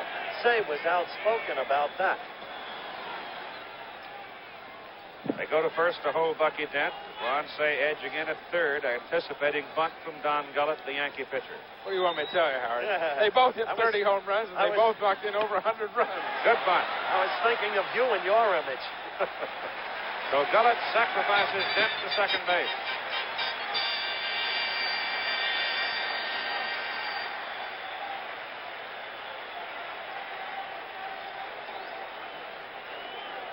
That's two out. Tom Lasorda at the mound to talk to Don Sutton. Keith, we're getting down to the point here. We're down in the last 3 innings, bottom of the 7th inning. This is where Lasorda and Martin are going to make their money. Are they going to take the pitchers out? They're going to bring a relief pitcher in. They're going to bunt. They're going to hit and run. What are they going to do? Martin right there left his left-hander in, Gullett to bunt, because he knows he's still got a good fastball. Lasorda goes to the mound there. How are you going to pitch him? Do you want to pitch for Rivers, or are you going to wait and pitch for Randolph? Well, in the light of the long-term feud between Martin and his owner, George Steinbrenner, I don't know how much money means to Martin at this point. All right, let's look at Mickey Rivers now, the top of the order. Ron Cey still playing him deep at third base. Bucky Dent off second base. Score is tied at 2-2, and the pitch is lowered away for ball one. Martin puts Steinbrenner on notice that if he wins the Bennett and wins the World Series, he wants his contract extended from 3 years more up to 5 and wants more money. Last time up, Mickey Rivers hit a line shot right to Reggie Smith. Beats it on the ground foul. Down the third base line and up into the crowd. 2-2. Sutton off. Chases Dent back. Bucky Dent getting a big edge out there at second base. You see, he's going back 2 steps. Now he's off again, and Rivers hits it high in the air to the left side for Ron Cey. And in foul ground, Ron Cey makes the catch, and so the Yankee bid for the lead is turned away. After 7 innings of play, it's 2-2 between the Dodgers and Yankees. Back with more baseball after this word from our local station. The story on the pitchers in tonight's ball game, but there is one other set of numbers that have a considerable amount of meaning, Tom Seaver. Don Gullett at 112 pitches here, going into the 8th inning. Don Sutton, 94. You'll find out if these boys have done the running in the last couple of days. And now it is time to watch the heavies in the Dodger order against Don Gullett. In the top of the 8th inning, Reggie Smith, Ron Cey, and Steve Garvey. And he's high. Ball one. Gotta love the way Sutton worked Rivers over. That high hard went over Rivers' head, then the change of speed pitch that had Rivers off stride and forced him to pop up. Ball is hit to right. Reggie Jackson makes the catch.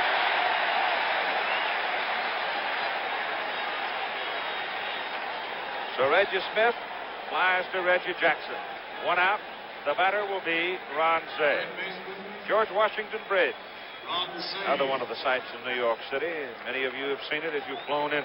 That's the bridge Tom Seaman never thought he'd cross. That's true. And here we go. To Ron Cey.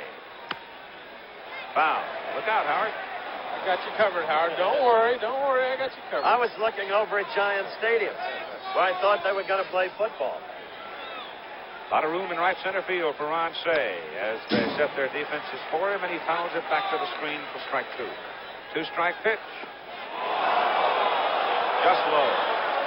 Just low, and Gullett didn't bleed. 1-2 to Cey. Struck him out.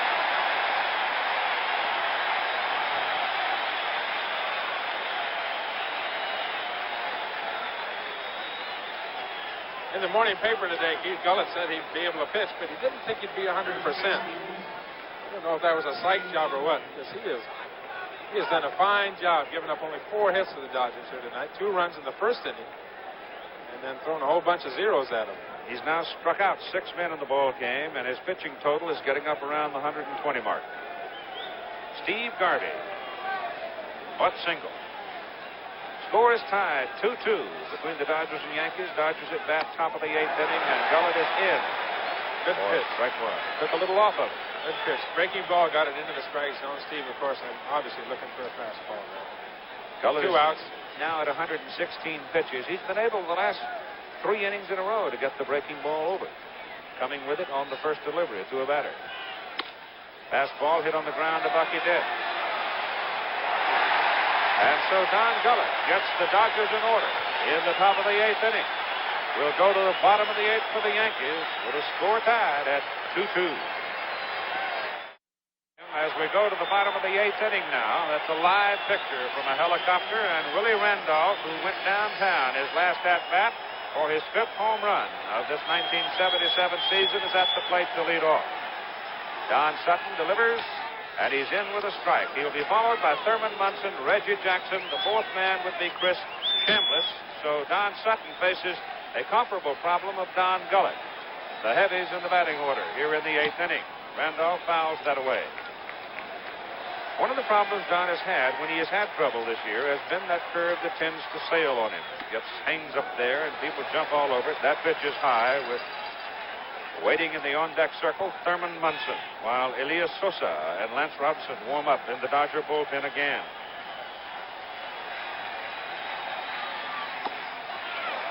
Steve Yeager asks for help from Ed Sudol at first base, and Ed shakes his head and says no. And it's 2 balls and 2 strikes from Randolph. That pitch is outside. It is a full count for Randolph. This stadium is absolutely electric. These people love it. Bottom of the 8th inning, they know they get a run. They go to the top of the 9th inning, get 3 outs. They've got number 1, game number 1 of the World Series.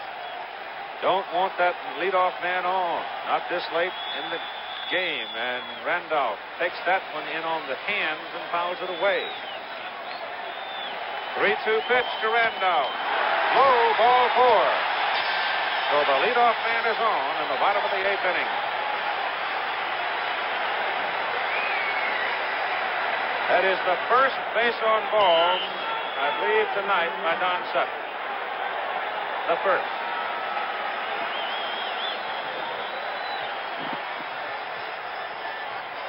Thurman Munson.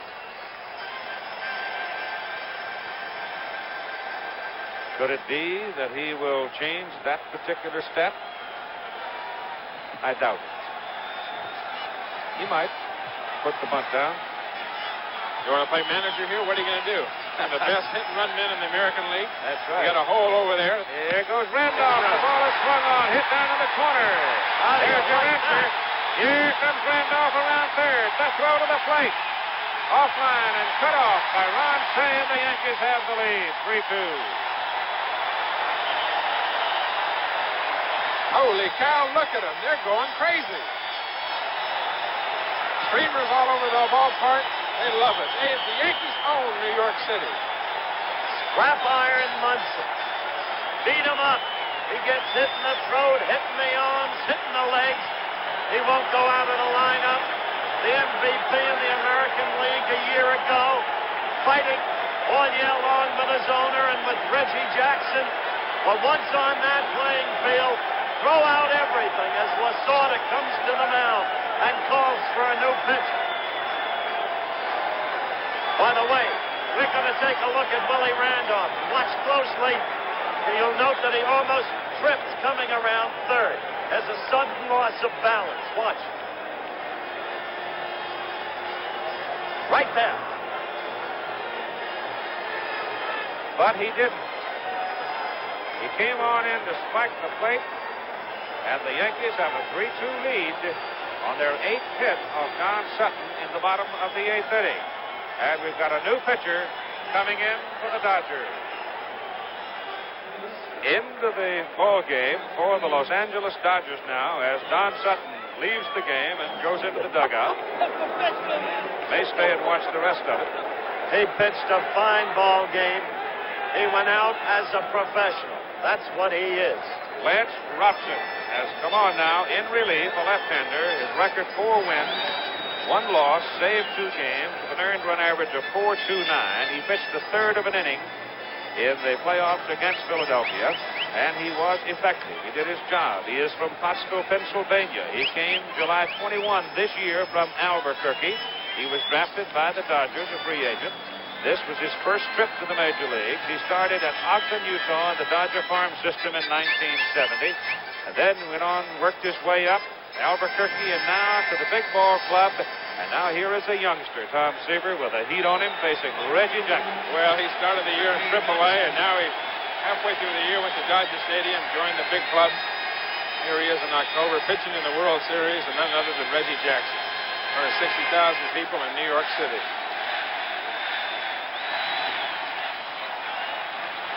Jackson squared with the base runner Thurman Munson sitting out at second base. I find that very interesting. Reggie turning on the bunt, runner on second base. Billy wants that runner at third base with 1 out.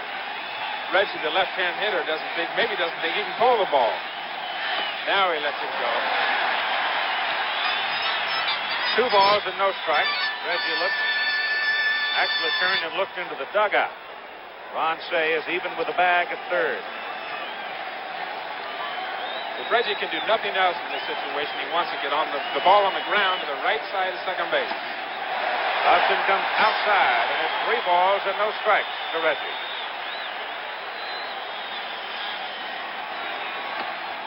Low, ball 4.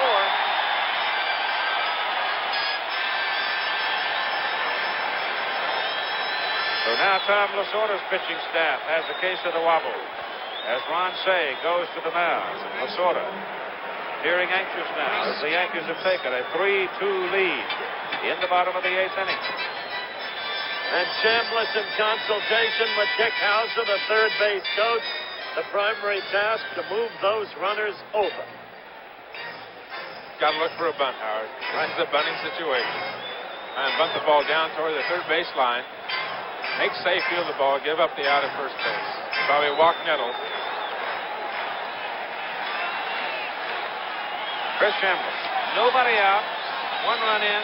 2 runners aboard. Chris squares to bunt, pulls it away, takes the strike. Munson hopping around at second base, drew a throw from Steve Yeager. Gets it down. Pitcher Rotten goes to third. They get the force on the lead runner, Thurman Munson, for the first out of the inning. Bunted it too hard. Yep. Bunted it too hard and not enough on the baseline.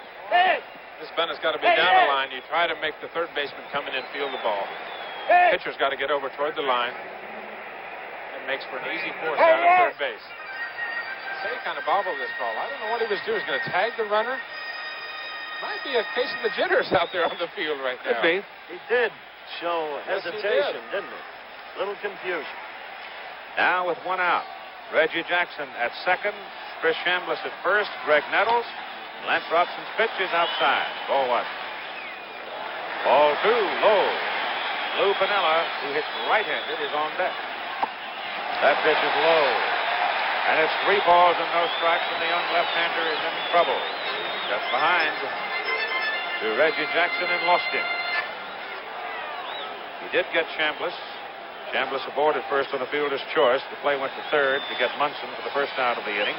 There's Chris coming off first, and Reggie Jackson up at second, and 3 ball, no strike pitch to Greg Nettles. Ball 4, the bases are loaded with 1 out. And Tom Lasorda is on his way to the mound.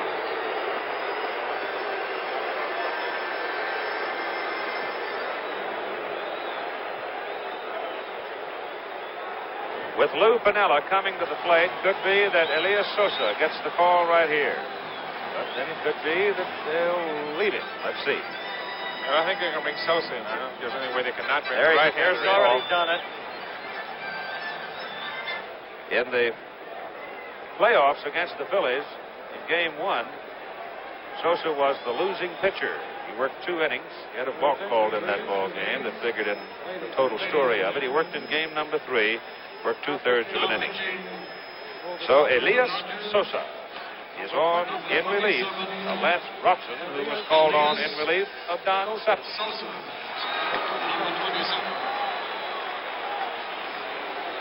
Lou Piniella comes to the plate to face Elias Sosa.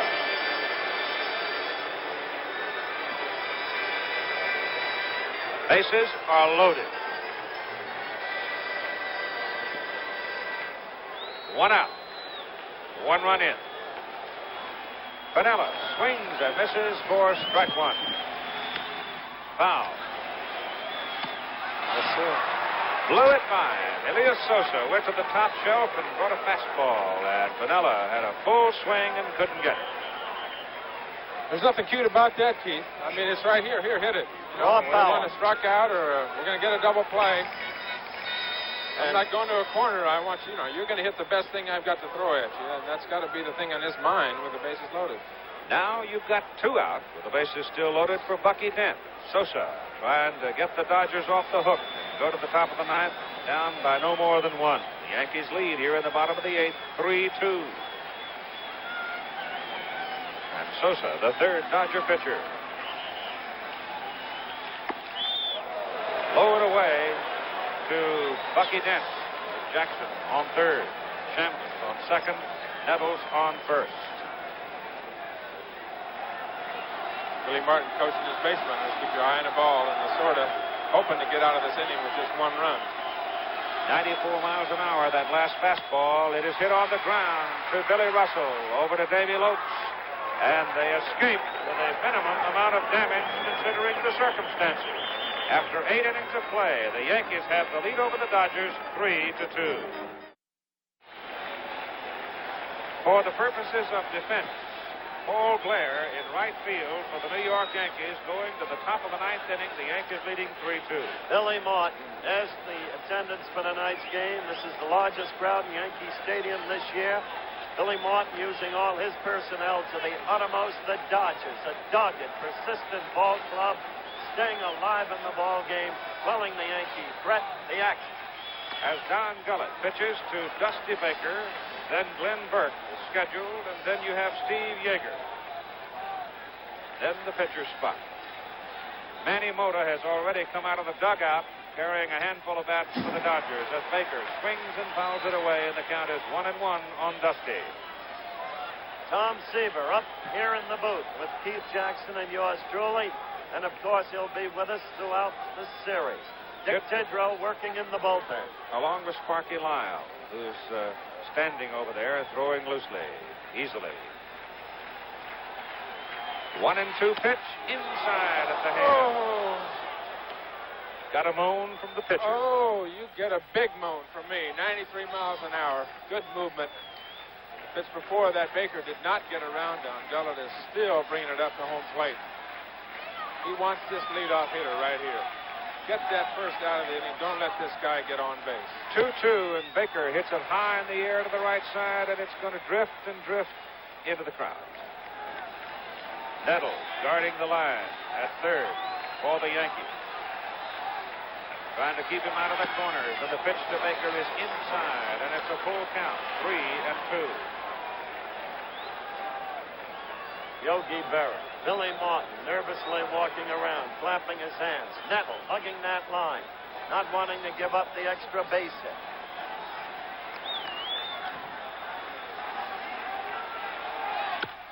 Shot down the left side. It's into the corner for a base hit. Lou Piniella over in a hurry. Dusty Baker, a big turn and hangs on. And Piniella holds him to a single. That's a good battle by Dusty Baker there. Ran the count to 3-2. Even the ball looked like it was out of the strike zone. Couldn't get it into the corner enough for a double. He has been a remarkable player all year long for the Dodgers.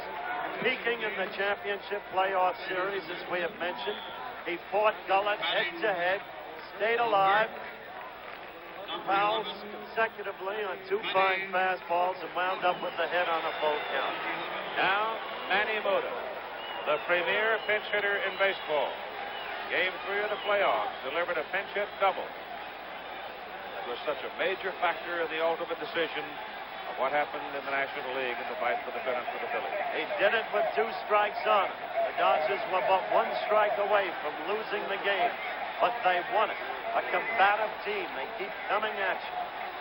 Mota squares to butt, turns instead and takes a swing, and they got Dusty Baker hung up between first and second base. He dives. Oh! Chambliss, and they call him safe. Baker gambling, went airborne, and Chambliss missed him. And Chambliss knew it. He did not argue. He did not fight. The Yankees blew a big play.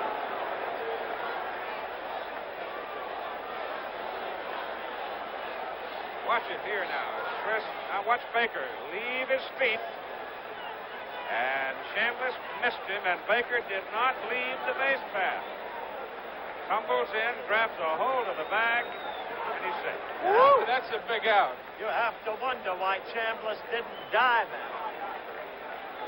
You thought for a moment it was almost a frivolous waste of a potential run at first base as Mota squared to bunt and then took a chop at it, and suddenly Dusty was hung out on the end of a limb. Now Mota squares again, and the pitch is high and away, and it's 1-1. Baker had made a mistake, a terrible mistake. He had overcommitted. They're playing hit and run there now. I mean, they're playing Butcher Boy to get the ball on the ground, and you have to have confidence in your hitter that he's a hitter like Mota. You can to get that ball on the ground. That's all part of being aggressive baseball. You can't give the Dodgers that kind of second opportunity. Not normal. I'm surprised that he's bunting. Lasorda wants to tie this game up.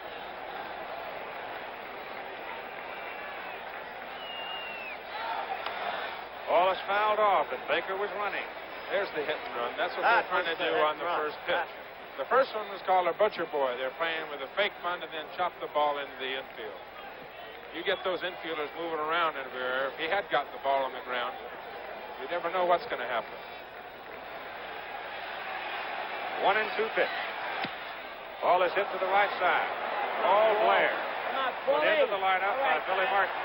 In place of Reggie Jackson for the sake of defense. Blair makes the catch. You've got 1 out.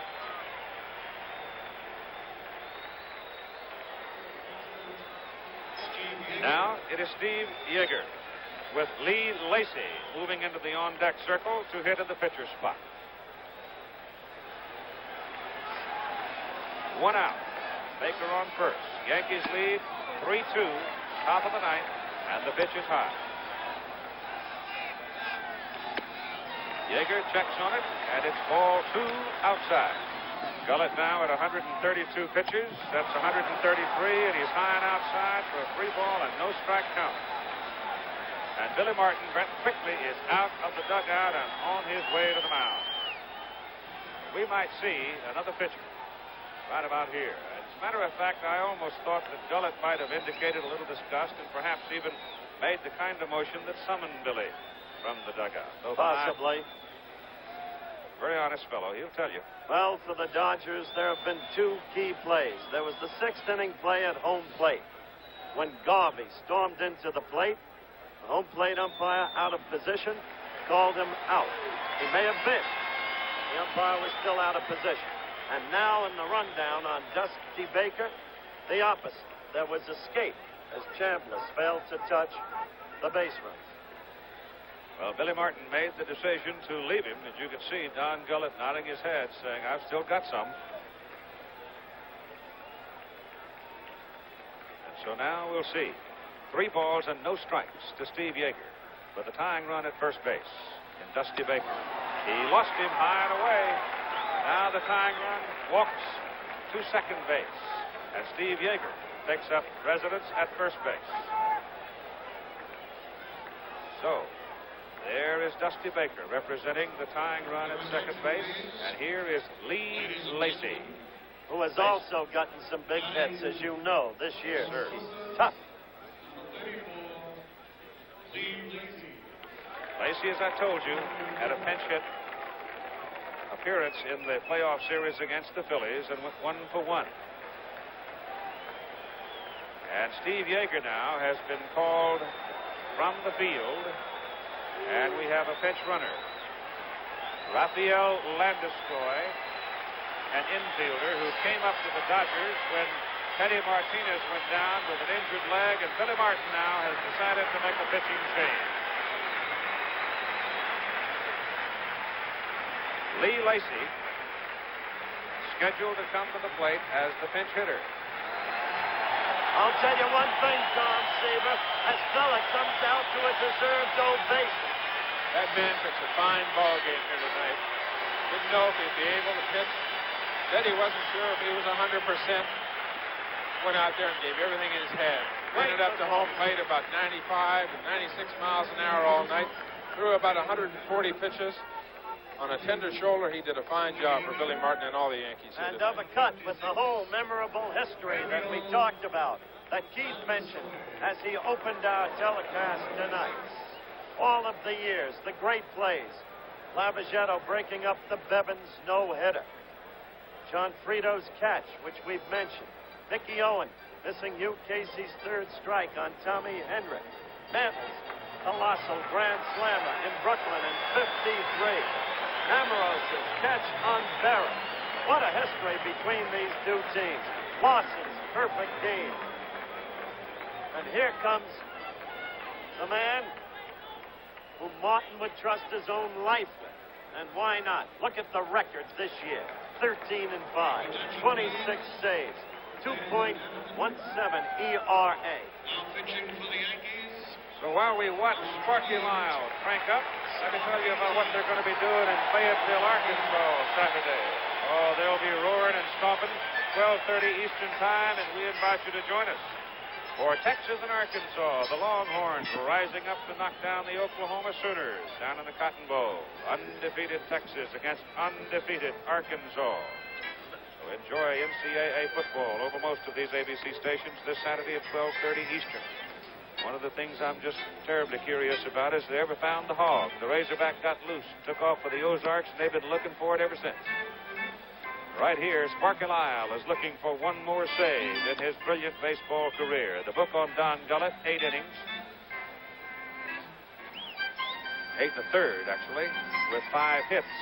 Struck out 6, and he walked 6. The Dodgers dug out, anxious, with a tying run in the person of Dusty Baker up at second base. Rafael Landeskog running for Steve Yeager at first base. The Dodgers have plenty of catching. They have Jerry Grote, and they also have Johnny Oates. So they have 3 outstanding catchers on their roster. They really do. Jerry Grote, Tom Seaver's catcher through all his years with the Mets. And Tom, you've already stated your opinion of Jerry, the best catcher you ever pitched to, right? Well, I haven't pitched a very many, but he was an outstanding defensive catcher. There's my buddy Jerry Grote, the Texan. Has a ranch down there in San Antonio. All right, here's Sparky Lyle now, who won 2 of the 5 games for the Yankees against Kansas City, and he's facing Lee Lacy, a right-handed batter, and Lyle is on target with his first pitch for strike 1. It's a 3-2 ball game. Yankees lead, Dodgers at bat, top of the 9th, 1 out. You have 2 men aboard. The tying run at second base. Dusty Baker has good speed. Rafael Landeskog at first base can fly. Hard shot into left field. Here comes Baker around third base. Vanilla up with the ball. Landeskog overruns second, but the game is even as Baker comes bumping home from second. And Lacy does his job. And this is what I meant about this Dodger team. You can't give them anything. They come through in the clutch if you open the door for them. And Lee Lacy did it there, the way Manny Motor and Vic Davalillo did it last Friday. Now you have the go-ahead potential at second base in Landis-Stoy, with Lacy at first base. And the batter now is Davy Lopes, the top of the order. A 3-3 ball game in the top of the ninth inning. And Sparky Lyle pitches to Lopes inside. They are tough. I'm telling you, they're a scrappy group of players right there. They're playing tough tonight.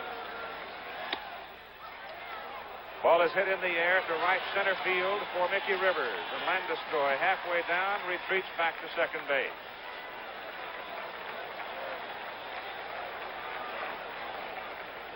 And here's the next guy, Keith, who can get you in the clutch, who comes back from fielding adversity time and again with a key hit.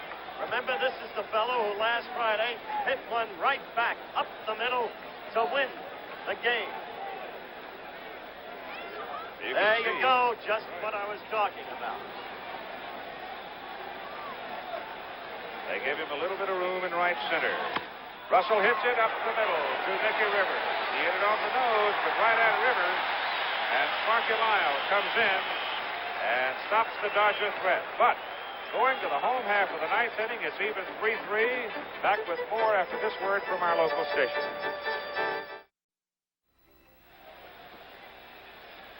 Mike Garman is now on in relief for the Los Angeles Dodgers. He will be the fourth Dodger pitcher in the ball game. Sutton started, and Don's now off the hook. What a ball game this has been. First, the Garvey out at home play in the sixth. Then the Yanks could have blown the whole thing open in the bottom of the eighth. Bases loaded, one out, Piniella up. He fanned, and Dent grounded out. And then in the top of the ninth, Baker trapped on the base pass. And Dusty Baker is not the late Jackie Roosevelt Robinson. Sparky Lyle's coming to the plate. The point being, you'd expect Baker to be caught in a rundown.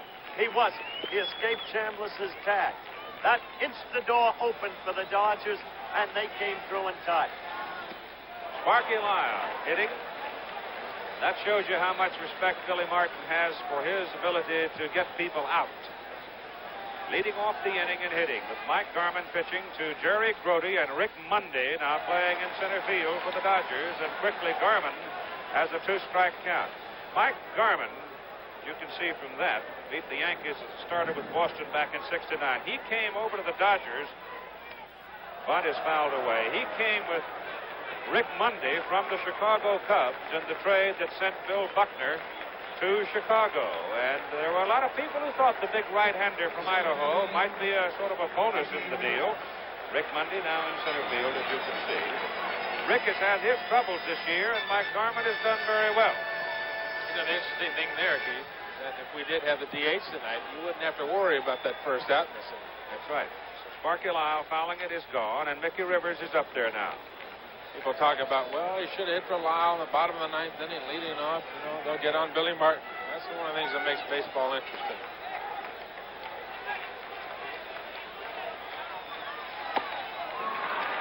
Two strikes very quickly on Mickey Rivers. Mickey swung from the heels on that. The pitch 90 miles an hour. From a Dodger point of view, you got to be careful with this fella. He's got surprising power. 11 home runs. Struck him out. Mr. Garman looks impressive, doesn't he? Really did on that. He's getting it up there. He's a big man. He's a darn big man. And he can get that fastball to home plate. Willie Randolph, the batter for New York, in the bottom of the ninth inning with a score even at 3-3. Big Mike doing a little psych job on himself. He is excited, isn't he? Look at him. He says, I'm here at Yankee Stadium, folks. I love it. World Series time. Strike. Yes, sir. And he's throwing strikes, too. Really, a pitcher's got to come out of that bullpen and throw strikes. Lowe with that one. Lives in Wilder, Idaho. Grody, look at his glove. Couldn't believe he missed it. A 3-3 ball game, I'll guarantee you nobody has left. This has been a white knuckler almost from the very beginning. Feet on the ground for Billy Russell at shortstop. And so Mike Garman comes in and does a tap dance on the Yankees in the bottom of the ninth inning, getting them in order very quickly. So after 9 complete innings of play, it's all even at 3.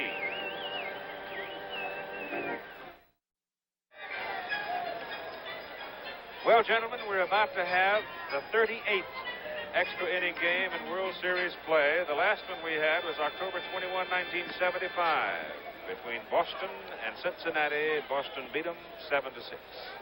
Well, I don't want to trouble you, Keith, but in case you've got travel plans between now and tomorrow night, the longest World Series game in history took place on October 9th, 1916, when the Red Sox defeated the Dodgers 2-1. October 9, 1916. Tom Seaver and I were there. It's just when you graduated from law school. Reggie Smith, Ron Say, Steve Garvey, Reggie's wife sitting right there, anxious, obviously. Sparky Lyle low with his first pitch to Reggie Smith. Sparky's got a good slider. That's his money pitch. And he keeps it down in the strike zone. He is tough. Ball is hit high and deep to left center field, but it's a long way out there. Mickey Rivers backs up about 400 feet and makes the catch. They waved to that one at Fenway. They might wave to that one at Dodger Stadium, too. But we are not at Dodger Stadium. Nor at Fenway. And Ron Say is at bat for the Dodgers, with Garvey now moving to the on-deck circle. Get on the ground to Bucky Dent. Ball takes a little bit of a skid on him, but he handles it well.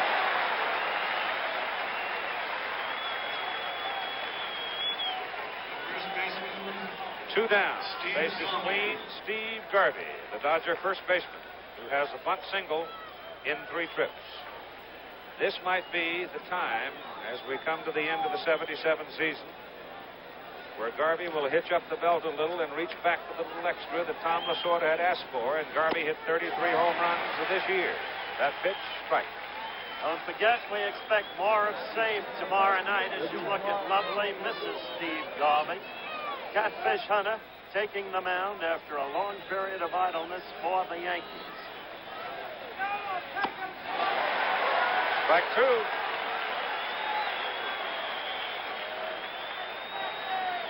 Greg Nettles, almost on the line at third. 2-strike pitch to Garvey, outside and high. Gonna guess slider here. Another fastball. They call him out. They appeal at first base. Ed Sudol says yes, he went around. And so Lyle gets the Dodgers in order in the top of the 10th inning. Have another look at it. Just a matter of whether or not he went through the strike zone and exercised the wrist, and you have a look. Looked like it. He is way around. It fields to the first baseman, Sudol, and Garvey's gone. So we're still even after 9 1/2. Back with more baseball after this word from our local station. Here at the bottom of the 10th inning, it'll be Thurman Munson, Paul Blair, and Chris Chambliss. Munson has singled and doubled. He has scored a run, and he had knocked in the go-ahead run for the Yankees in the bottom of the 8th inning.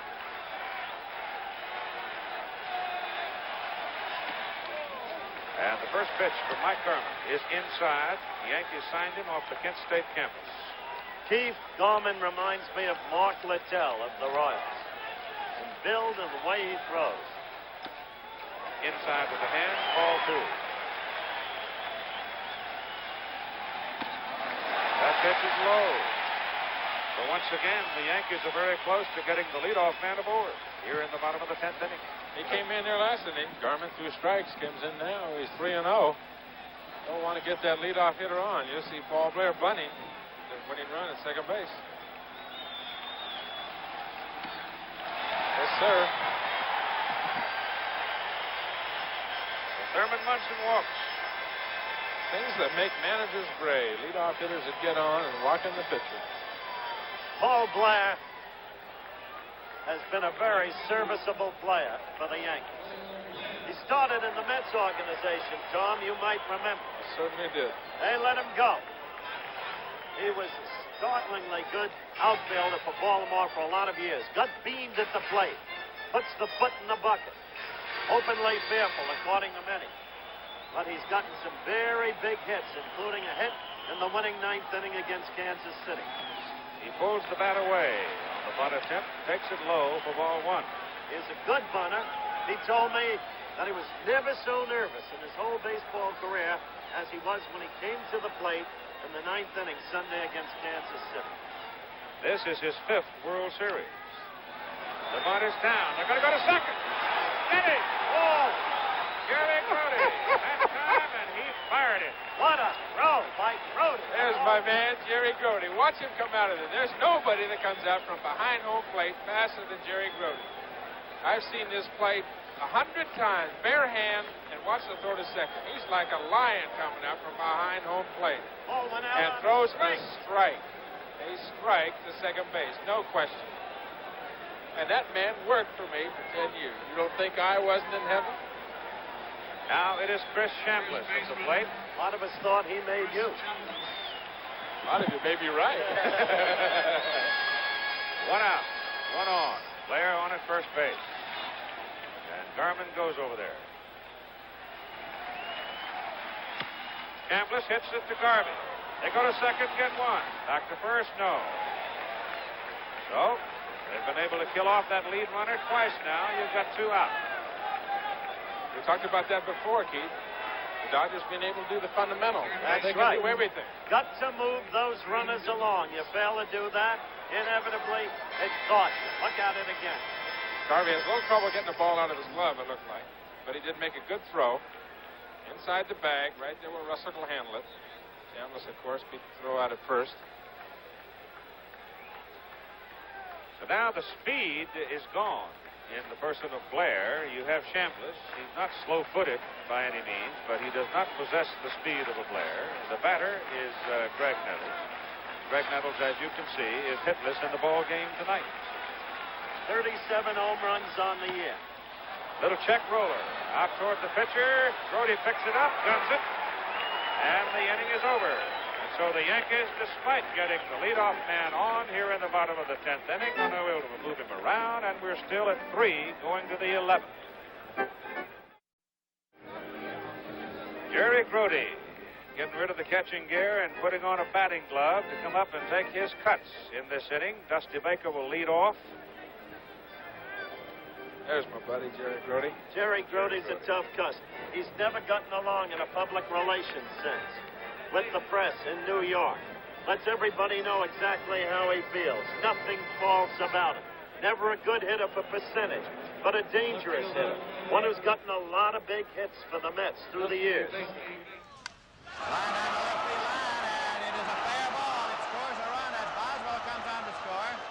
Goes to second with a double and a run batted in. The Mets are leading 4-0.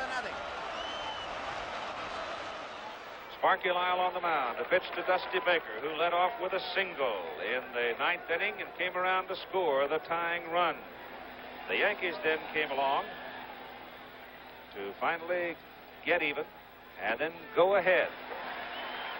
And that's where we are as the Dodgers came back with that run in the 9th inning, all even at 3-3. With a 1-ball, 1-strike count on Dusty Baker. This is the man who made that run possible. Baker hits it on the ground. Nettles coming in, a long way to come. Barehanded. Oh, got him. Greg Nettles was playing him deep down the line at third, had a long way to come to get him. Ladies and gentlemen, you have seen some superb defensive play here. Last inning and right here, the top of the 11th inning. Baker right on top of it. Another barehanded play by Nettles. Again, I say, who has made himself an outstanding third baseman. And just a super play. That's a pitcher's dream, a super play. Nettles has had a tough night at the plate tonight. All season long when in batting slumps. His defensive play never suffered. He is a professional. Rick Monday playing center field, fouls it back. Rick Monday, who's had a lot of back trouble this year. He spent a lot of hours hanging upside down in a contraption that eases the pain on the lower back.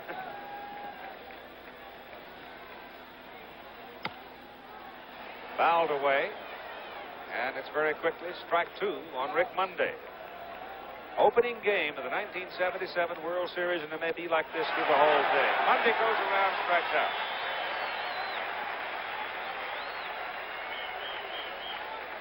Wanted to check on it and couldn't. Bad cut at a bad high slider, it looks like to me.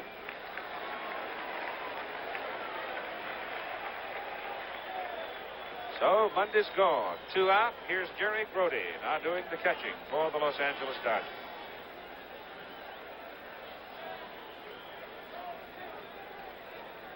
In that first game of the National League playoffs, he walked and scored on Ron Say's grand slam, but here he popped it up to Chris Shankless from fair ground, and Chris makes the catch for the 3rd out.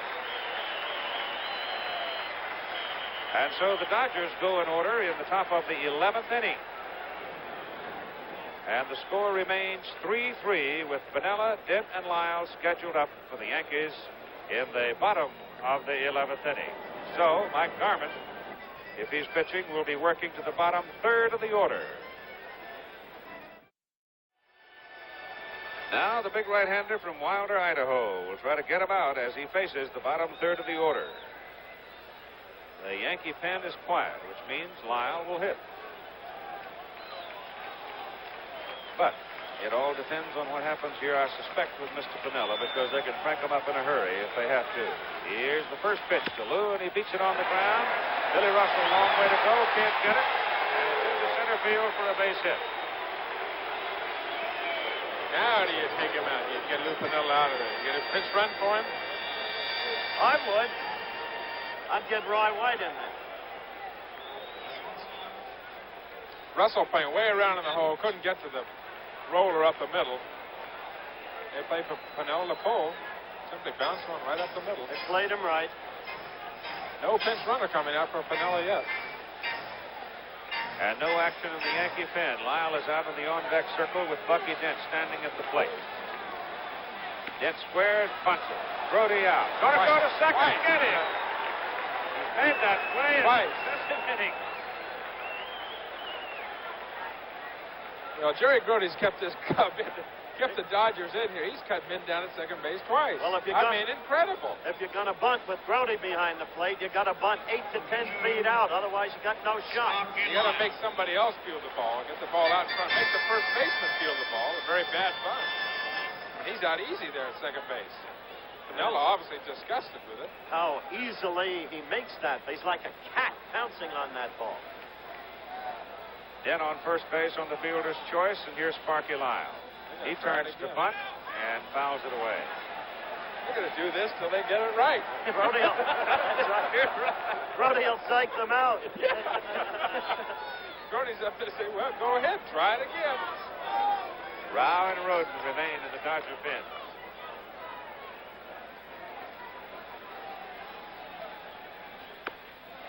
Sparky's got it down, but he's got it fouled. Missed it, he's gone. So Sparky Lyle tries to drag the last time he was at bat. Fouled off for a strikeout. Now he just flat misses one, and he's gone again. Baseball is no different from any other sport. You squander opportunities, you fail to capitalize. Percentage-wise, it catches up with you in the outcome of the contest. Second straight inning, they got the leadoff man on, couldn't advance. Now it's Mickey Rivers, top of the order. In the bottom of the 11th inning with the score tied at 3-3. And Rivers hits it high in the air down the left side for Dusty Baker. Inning is over. So the Yankees, as Howard said, get the leadoff man aboard, but can't do anything with him. And so the score remains after 11 complete innings of play at Yankee Stadium. Dodgers 3 and the Yankees 3.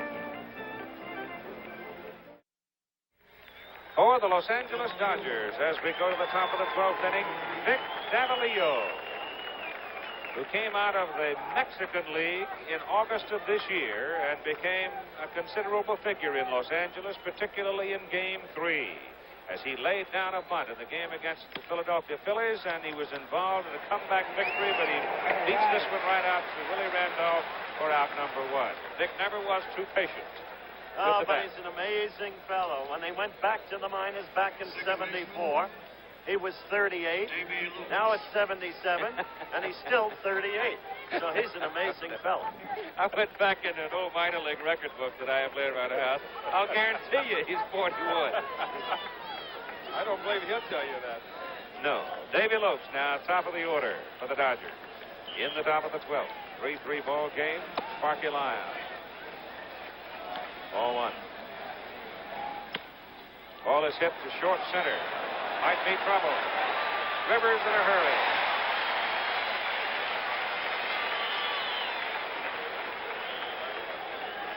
Ball hung a little bit. Nicky Rivers, with that great speed of his, able to bring it down. And now it is Bill Russell. Reggie Smith is waiting on deck with 2 out, and Russell hits that one right at Willie Randolph. That should be and is out number 3. So the Dodgers are gone in the top of the 12th inning. If it goes to 13, they'll have the heavyweights in the Dodger batting order. So, after 11 and a half, 3-3 ball game. Back with more after this word from our local station. Here's the 5th Dodger pitcher of the night, Rick Rhoden. His record on the season you can see. In playoff game number 3, he pitched 4 1/3 innings, 2 hit ball, allowed no runs against the Philadelphia Phillies when he came on in relief of Bert Hooton. So he pitched very well in that ball game. And now the hard-throwing right-handers in to see what he can do here. Sorry, Keith, he did more. He pitched magnificently in that Friday ball game. He's a remarkable competitor anyway. While he is warming up, let's recap the scoring for you.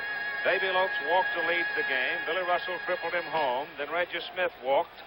And eventually it fell to Steve Garvey to bring Reggie Smith home. And the Dodgers led 2-0. Then in the bottom of the 1st inning, the Yankees. Thurman Munson singled. Reggie Jackson singled. And Chris Chambliss singled. And Munson came home. It was 2-1. The Yankees came back to get their 2nd run in the bottom of the 6th inning on Willie Randolph's home run. Then they got their 3rd run of the ball game to take the lead in the 8th inning. But the Dodgers came back at the top of the 9th. With Dusty Baker, the key man in that one. And it was 3-3, and that's where we are right now in the bottom of the 12th inning as Willie Randolph is at the plate. He'll be followed by Thurman Munson and Paul Blair.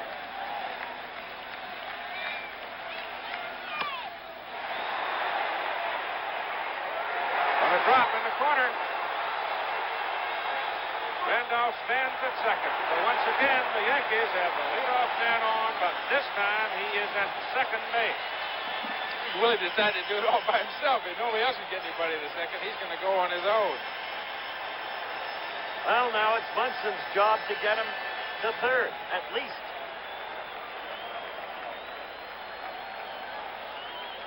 We're going to walk Thurman Munson. I certainly would with Paul Blair up, and then they'll have to have Blair try to bunt again, and there's the Grody problem. I think we've solved this thing for Tom Lasorda.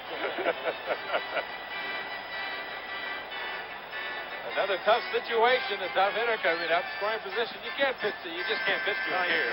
No way. Jerry Grody giving instructions out there to Rick Rhoden. I've heard this speech a few times in my day, and I listened very intently, I tell you. They were walking. Here's Paul Blair now with the winning run at 2nd base in the person of Willie Randolph. Thurman Munson is at 1st base. Munson doesn't matter in this particular instance. Randolph is the man. 3-3 ball game, the opening game of the 1977 World Series. My goodness. I don't know about you. I'm just watching Grody. I'm waiting for something to happen. We'll make something happen. Rhoden sets. Garvey looking right in at Paul Blair, can shake hands with him, and it's lowered away, ball 1.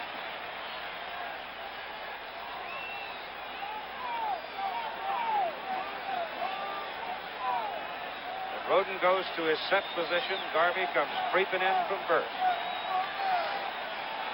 Rhoden's got the responsibility of handling anything down the 3rd baseline within reasonable reach. Got to go that way. Garvey covering on the 1st base side of the infield. It's 1 ball and 1 strike now. Little conference with Dick Hauser.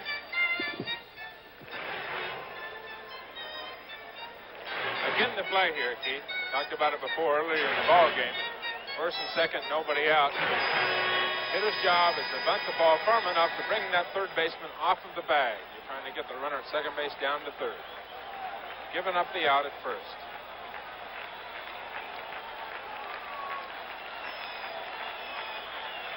A 1-1 pitch. Garvey coming in.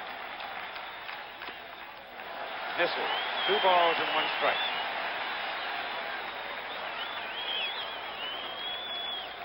There's Ron Say. There's the man that has to make a quick decision.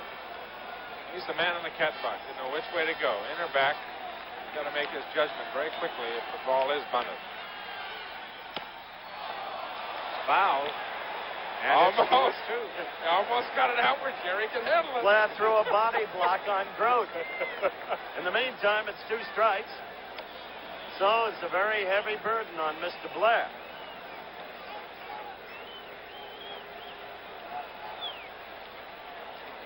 Here's a moment of trivia for you that Paul Blair in spring training had 72 consecutive fair bunts against the batting machine. The batting machine is not out there now. That's a hard throw. The batting machine is still down in Florida. That's right. 2-2. Roach to Blair. Swing. That'll do it. That'll do it. Here comes Randolph. That'll do it. Yankees win the ball game 4-3. What a ball game this was.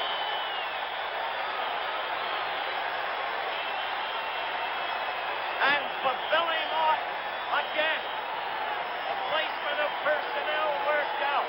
He put Blair in for defensive reasons in the ninth.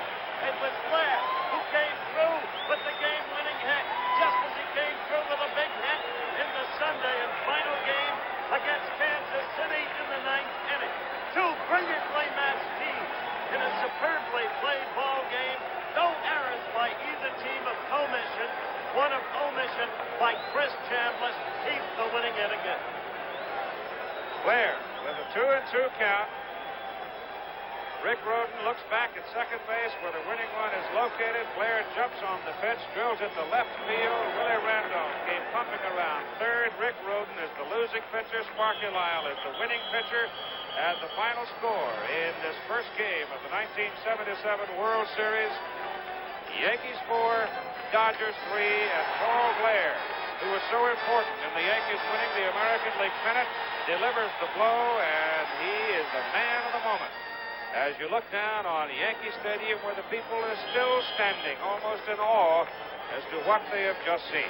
Yankees win the opening game by a score of 4-3. The opening game had 2 winning World Series veterans facing each other. The Dodgers' Don Sutton against the Yankees' Don Gullett. Los Angeles jumped on the ex-Cincinnati left-hander for 2 quick first-inning runs. It was a game of might-have-beens and tantalizing if only. For instance, if only Steve Garvey and Reggie Smith had not misfired on a hit-and-run play with no outs, the Dodgers might have run up a formidable lead in the very first inning. Or if only Steve Garvey had not hesitated between first and second on Glenn Burke's hit in the 6th, he might not have been out on a controversial play at home, and the Dodgers could have won Game 1 in regulation time. Some speculated that umpire Nestor Shylock was too far up the first base line to make the definitive call. In any event, it was close, very close.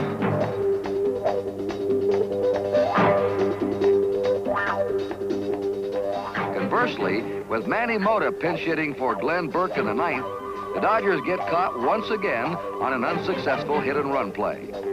Now, if only Yankee first baseman Chris Chambliss had not just barely missed a caught-off first Dusty Baker, the Dodgers might never have deadlocked the game 3-all and sent it into extra innings. Then if only Lee Lacy, pinch hitting in the 9th against the otherwise first-rate Sparky Lyle, had not smashed the ace reliever's first pitch to send Baker home with the tying run, the Yankees would have won it in regulation time, instead of going into extra innings all tied at 3 each. Now, if only the Yankees had been able to sacrifice runners in the scoring position in either the 10th or 11th inning, the game might never have reached the 12th. But Jerry Grody gunned down both potential go-ahead runners impressively. Then came the final irony of all. Paul Blair came up with 2 on and no outs in the bottom of the 12th.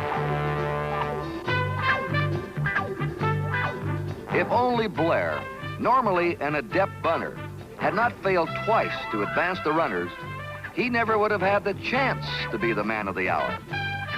The hero, whose sharp single past the shortstop would drive in Randolph to win the first game for the Yankees 4-3.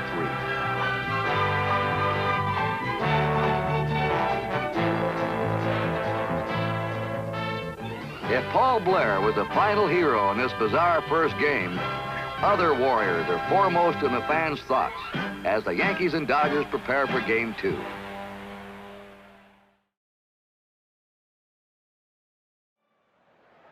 An autumnal evening in New York City. Yankee Stadium not quite looking like the house that Ruth built, but packed to capacity as the Dodgers and the Yankees square off for the 9th time in World Series play. Hello, everybody. I'm Keith Jackson. Have you ever been someplace where you were exactly where you wanted to be? Well, I am tonight. You can call it history. You can call it legend, fantasy. I don't care what you call it. But this is romantic. This is exciting. This is dramatic. And here is Howard Cosell with more comment on that.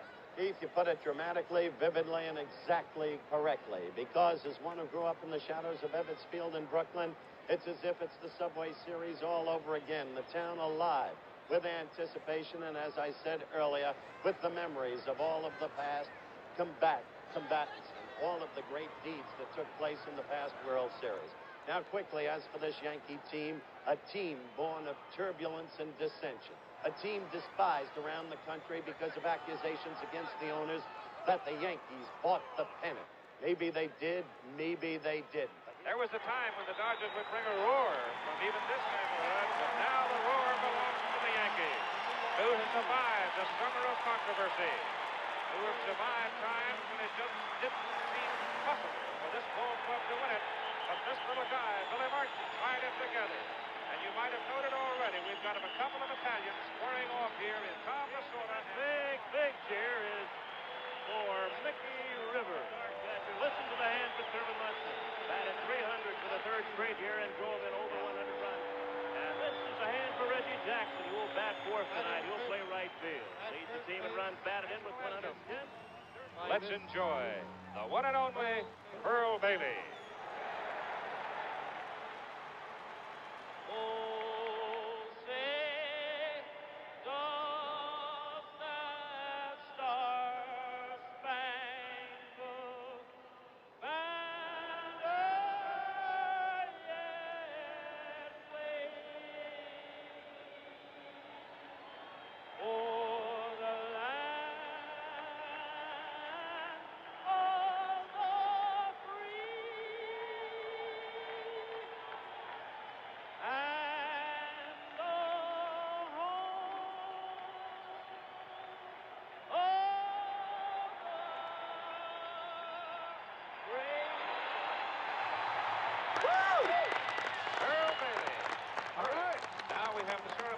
First pitch to be thrown out here at this World Series game with the Commissioner Bowie Kuhn standing there, and one of the toughest little guys you ever saw in your life who could walk to the mound, bow his neck, look you in the eye with those cold blue eyes and blow you away.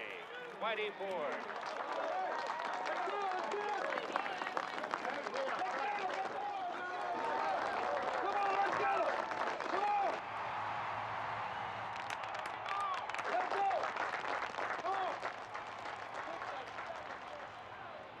The outfield, Rivers in center, particularly playing him shallow. Lopes on the right side of your screen, the pitch. Hit into the hole, it's gone through. It'll take over the wall. Russell got all of it. Lopes is coming around third. He's going to score. Russell, he's heading to third base. The relay comes in. The Dodgers take the lead 1-0. A triple for Bill Russell. And Rivers playing shallow in center field. Want to give him anything inside in there to hit. Well, he just did. He got that one inside, and Thurman spanked it to left field for the first base of the ball game for the Yankees. Here's the complex, sensitive man who had so many ups and downs all year long. At one point said, I don't want to play here next year. 2-1 pitch to Jackson. He checked on that. He loops it into short center field for a base hit. Munson coming around second, heading for third. He'll go in standing. And Jackson is on. The pitch to Chris Chambliss. Pull to right field. Base hit. It's a 2-1 ball game. As Thurman Munson falls in the Two pitchers really took this ball game to the throat after that first inning. Not much has happened. Garvey goes, and the ball is punched to the right side, and it goes into right field for a base hit. And Garvey goes on around second, goes into third. He's coming to the plate. Here's the throw. It is out. Close play. That'll get some conversation out of the Dodgers dugout. Hard shot, way back. It is gone.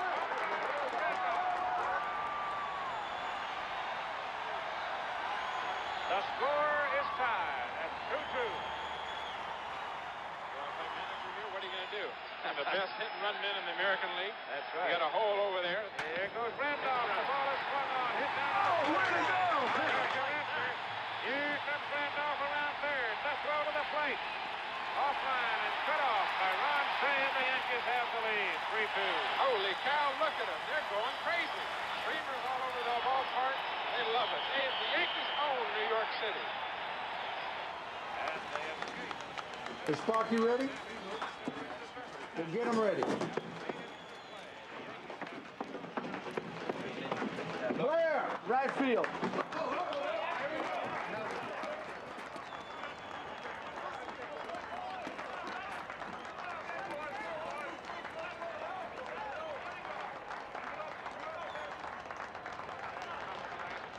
Dusty Baker has good speed. Rafael Landry at first base can fly.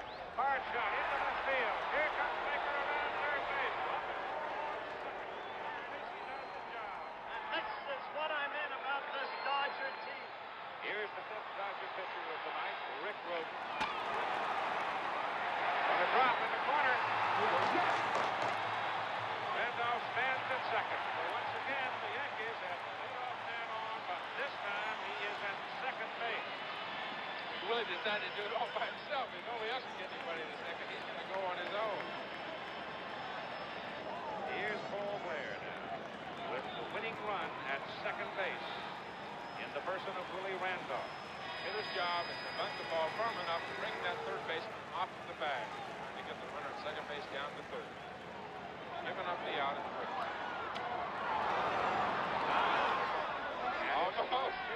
Almost got it out where Jerry can handle it. Blair threw a body block on Grote. In the meantime, it's 2 strikes. So it's a very heavy burden on Mr. Blair. Come on, Paulie. 2-2. Grote to Blair. Swing.